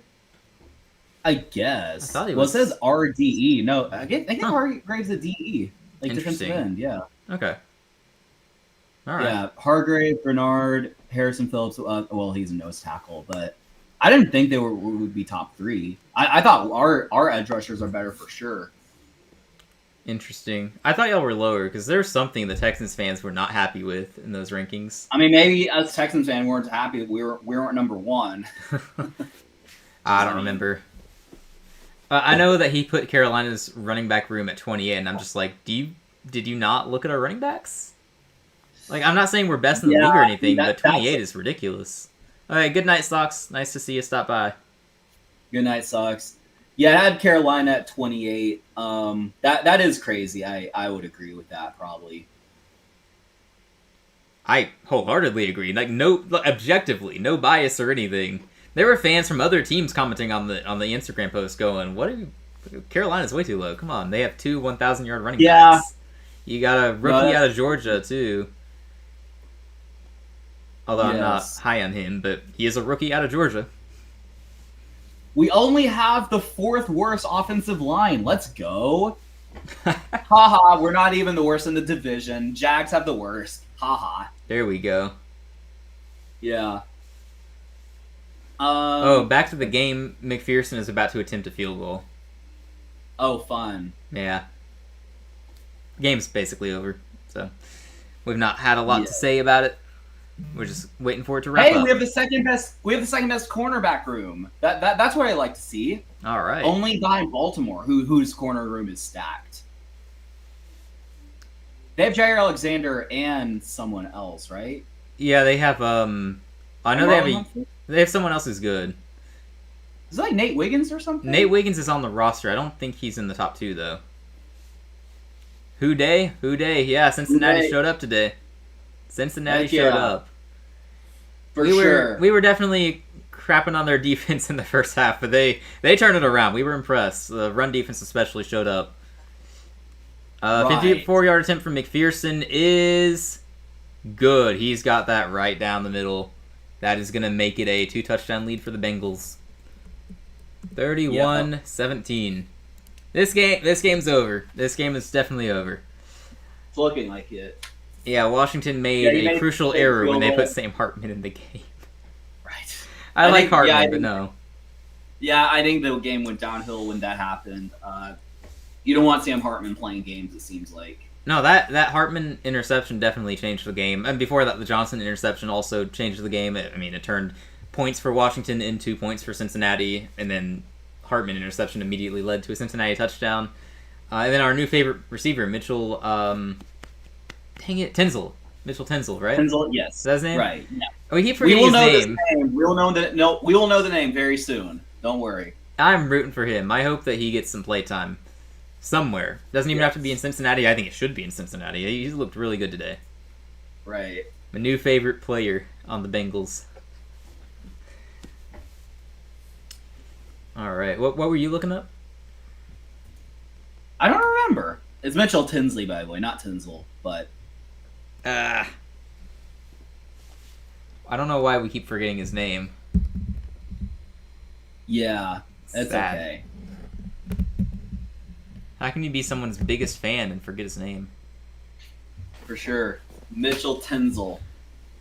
Well, I'm sorry. I've never heard of the guy before today, and Mitchell Tinsley. It's Tinsley, yeah. It's not Tinsley. Yeah. It's Tinsley. Yeah. Guy shows up out of nowhere and makes two amazing catches in back-to-back plays on offense. Yeah. Yeah, the guy's absolutely crazy, yep. Yeah, Bengals wide receiver depth looking pretty good in this game, and we saw Yosibas, if that's how you say his name. Charlie Jones looked pretty good. You know, talking receiver depth behind T. Higgins and Jamar Chase. They got good depth. That's a good receiver room. Undoubtedly the best in the league. For sure. No, they're really up there. I mean, saw Isavas make some plays as well. It's looking like a really solid. He's probably one of the best wide receiver threes to have in the league. Yeah. I guess ESPN is rejuvenating the Micah Parsons drama by just talking about it. Somebody's got to do it. That's true, yeah. Yeah, he's not getting traded though. They're gonna sign him at some point.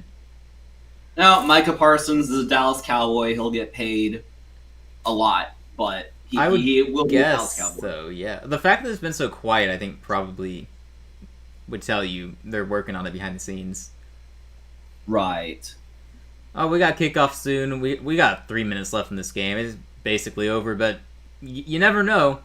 We saw Cincinnati score 2 touchdowns in just a few seconds, basically. So. Mm-hmm. Yeah. But Washington doesn't have Mitchell Tinsley on their team. Right. Yeah. Also, they have Sam Hartman at quarterback. So yeah. Yeah. Why are they talking about the Dallas Cowboys on this broadcast, though? I don't know about that. Yeah, very questionable, right? Last NFC Championship game in 1995. Hey, my team's been to 2 since then. I'm just saying. That's true. At least 2. We've been to 2 Super Bowls, so. It really is insane how many good teams Dallas has had over the years, and they just never break through. That is actually insane. I mean, they've had some really good teams with Romo and Dak, and just couldn't pull it together. I'm really that Dez catch no catch. If they ruled it a catch, then they probably make the NFC Championship that year, right? Yeah, for sure. That's a divisional round. Yeah, they should have won that game. That's crazy. It really is just crazy how things work out. I don't know. Yes. Feels like they'll never break through, but at some point they have to. Probably not this year, but it's weird. This year there are so many teams in the NFC you could see making the playoffs, but there aren't really many teams in the NFC you would feel comfortable saying, yeah, this is my Super Bowl pick, you know? Right. We feel very good about the Packers maybe making the playoffs potentially, but the Super Bowl? You're only predicting a Packers Super Bowl if you really strongly believe in Jordan Love and Matthew Golden, probably. Right. The only teams you ever hear about are the Eagles and Lions, pretty much. I don't think I really hear about anyone else in the NFC. The Commanders aren't really talked about as a Super Bowl team. They're just no one really hypes them up. They're talking about the sophomore slump. Commanders are just punting on this game, by the way, just running the ball, so nice. Right.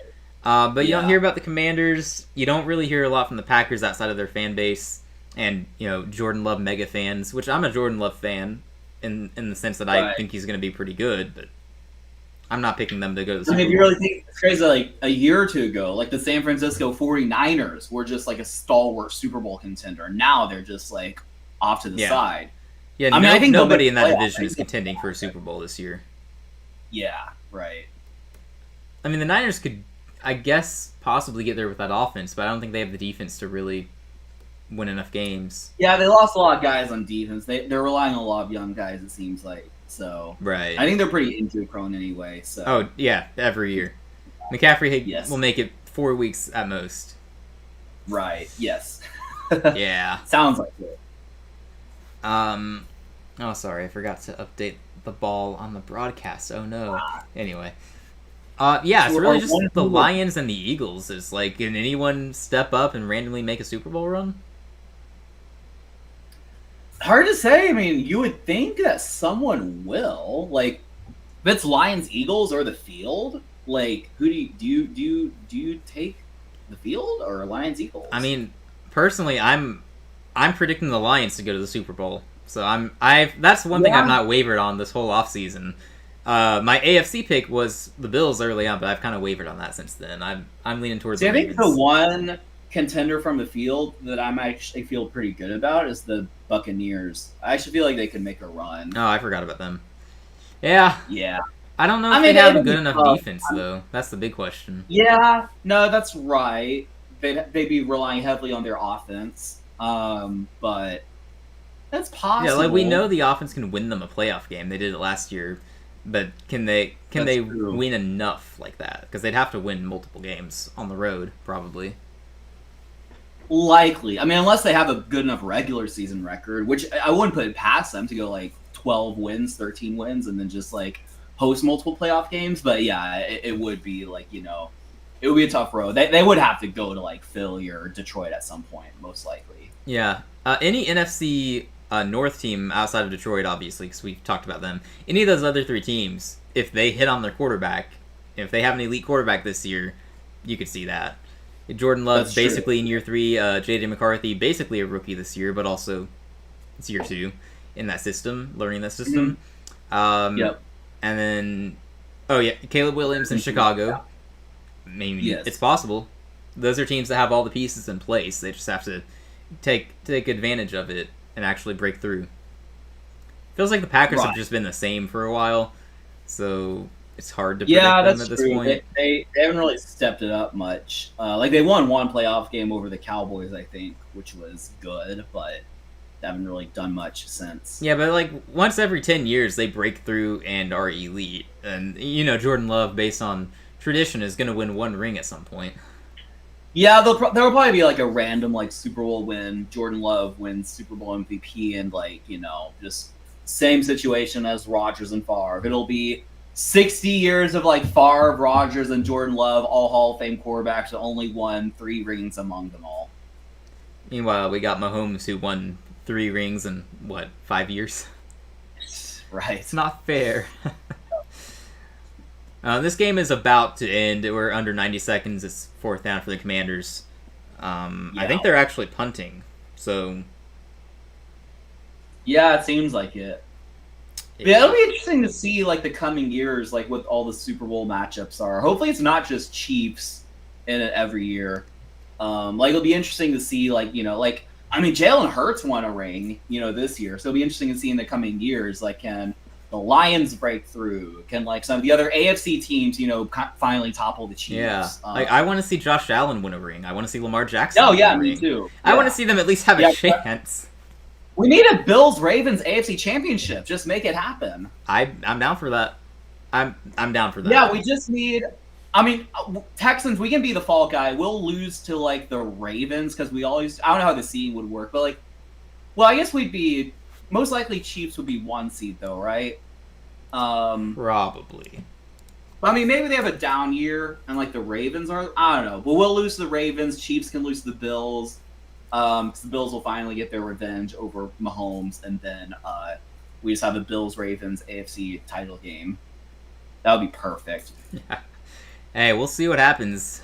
This year I'm not predicting the Chiefs to make it to the Super Bowl because I'm tired of predicting them to do it every year. Or not every year. I did it last year and it was so boring. So boring. I did it every week of Yeah. the season, I think, because I learned from my mistake 2 years ago when I refused to pick them, and then they won it all. And then last year I was like, I'll pick them every week, and it was so boring. This year I'm not going to do that. I'm not going to do that. Yeah. I hope not. If they're just clearly the best team, then I'll do it. But as of now, I'm leaning toward the Ravens in the AFC. Like I really love their roster. I think last year their secondary was a bit of an issue at times, but I think they have one of the best cornerback rooms in the league. And now when they drafted Malachi Starks, I'm thinking him and Kyle Hamilton. I think that's the best safety duo in the league too. So Yeah. I think They're they a have team to watch out for they got a loaded roster. They got a loaded roster. So if they can't break through this year, no more excuses. This is ridiculous.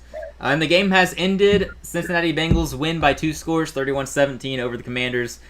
Mitchell Tinsley should be player of the game. Those 2 touchdowns at the end of the second quarter ended up winning Cincinnati the game.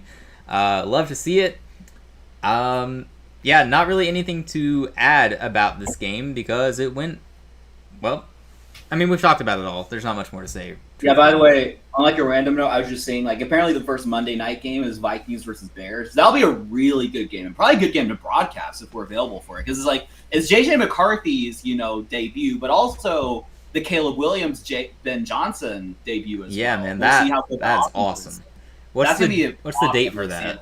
That's a week, the Monday after Labor Day, right? Like a week after? I think so. Vikings versus Bears. Yeah, I think it was like something like it's September 8th. Fantastic. So yeah, I mean, I should be able to make that. That'd be great. Yeah, for sure. No, me too. Yeah, that'll be fun to watch. Good stuff. Yeah, that's a good idea. Yeah. Sure. Awesome.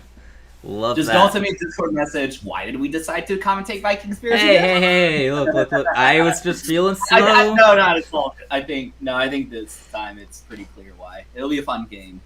Oh yeah. Oh man. All right. It'll Well, be good for us to talk about NFL Week 1 anyway. But yeah, I don't know. Maybe we like go live early. Just talk about NFL. I don't know. We can discuss that all later. We'll need to discuss our sort of like strategy anyway for like football season when we schedule podcasts for and things like that. Yeah. Videos. Yep. All that good stuff.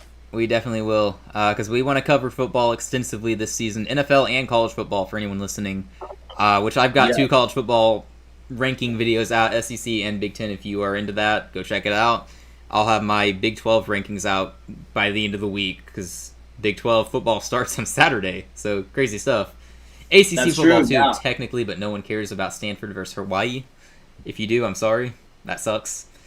Denver versus Hawaii. No, I was going to go to that game. Totally. It was going to be such an experience. Yeah. It'll be an What's the Big 12 experience. game again? Do what? Right. What's the Big 12 game again? So that's Kansas State versus Iowa State, and both of those teams are ranked. So we have a Week 0 ranked matchup, which I don't think that happens hardly ever.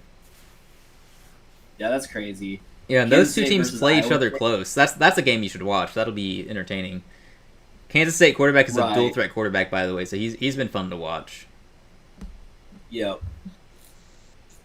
But yeah, that's coming up. So I gotta have my Big 12 rankings out before the first Big 12 game. I can't have my rankings skewed based off of result in Week 0. So I'll do that soon. I'll do NFL type of predictions at some point because I haven't really done that on my own. I'm sure you'd like to do that however you want to do that as well. Yeah, I think we've been both thinking about that. Yeah, just having like official NFL predictions. Yeah, that'd be cool. Yeah, for sure. So, yeah, content's about to ramp up here. Weekly predictions, reactions, some commentary. It's good stuff. Mm-hmm. Yep. Stay tuned. Stay tuned for all of that. All the good stuff. Oh, yeah. But thank you, everyone who tuned in. Thank you, everyone who chatted. Thank you, everyone, for watching. Hope you enjoyed the show. Let us know how we did, because we are very new to commentary. It's been fun so far. That is true, yeah. But we are open We're to about to feedback. have many more of those in the coming weeks. And Heck months. yeah. Oh, yeah. All right. I guess this is a good place to end it then. Yep. Peace. All Thank you right. all for watching. Be sure to hit that subscribe button if you want more content. Take care, everybody. Bye. Bye.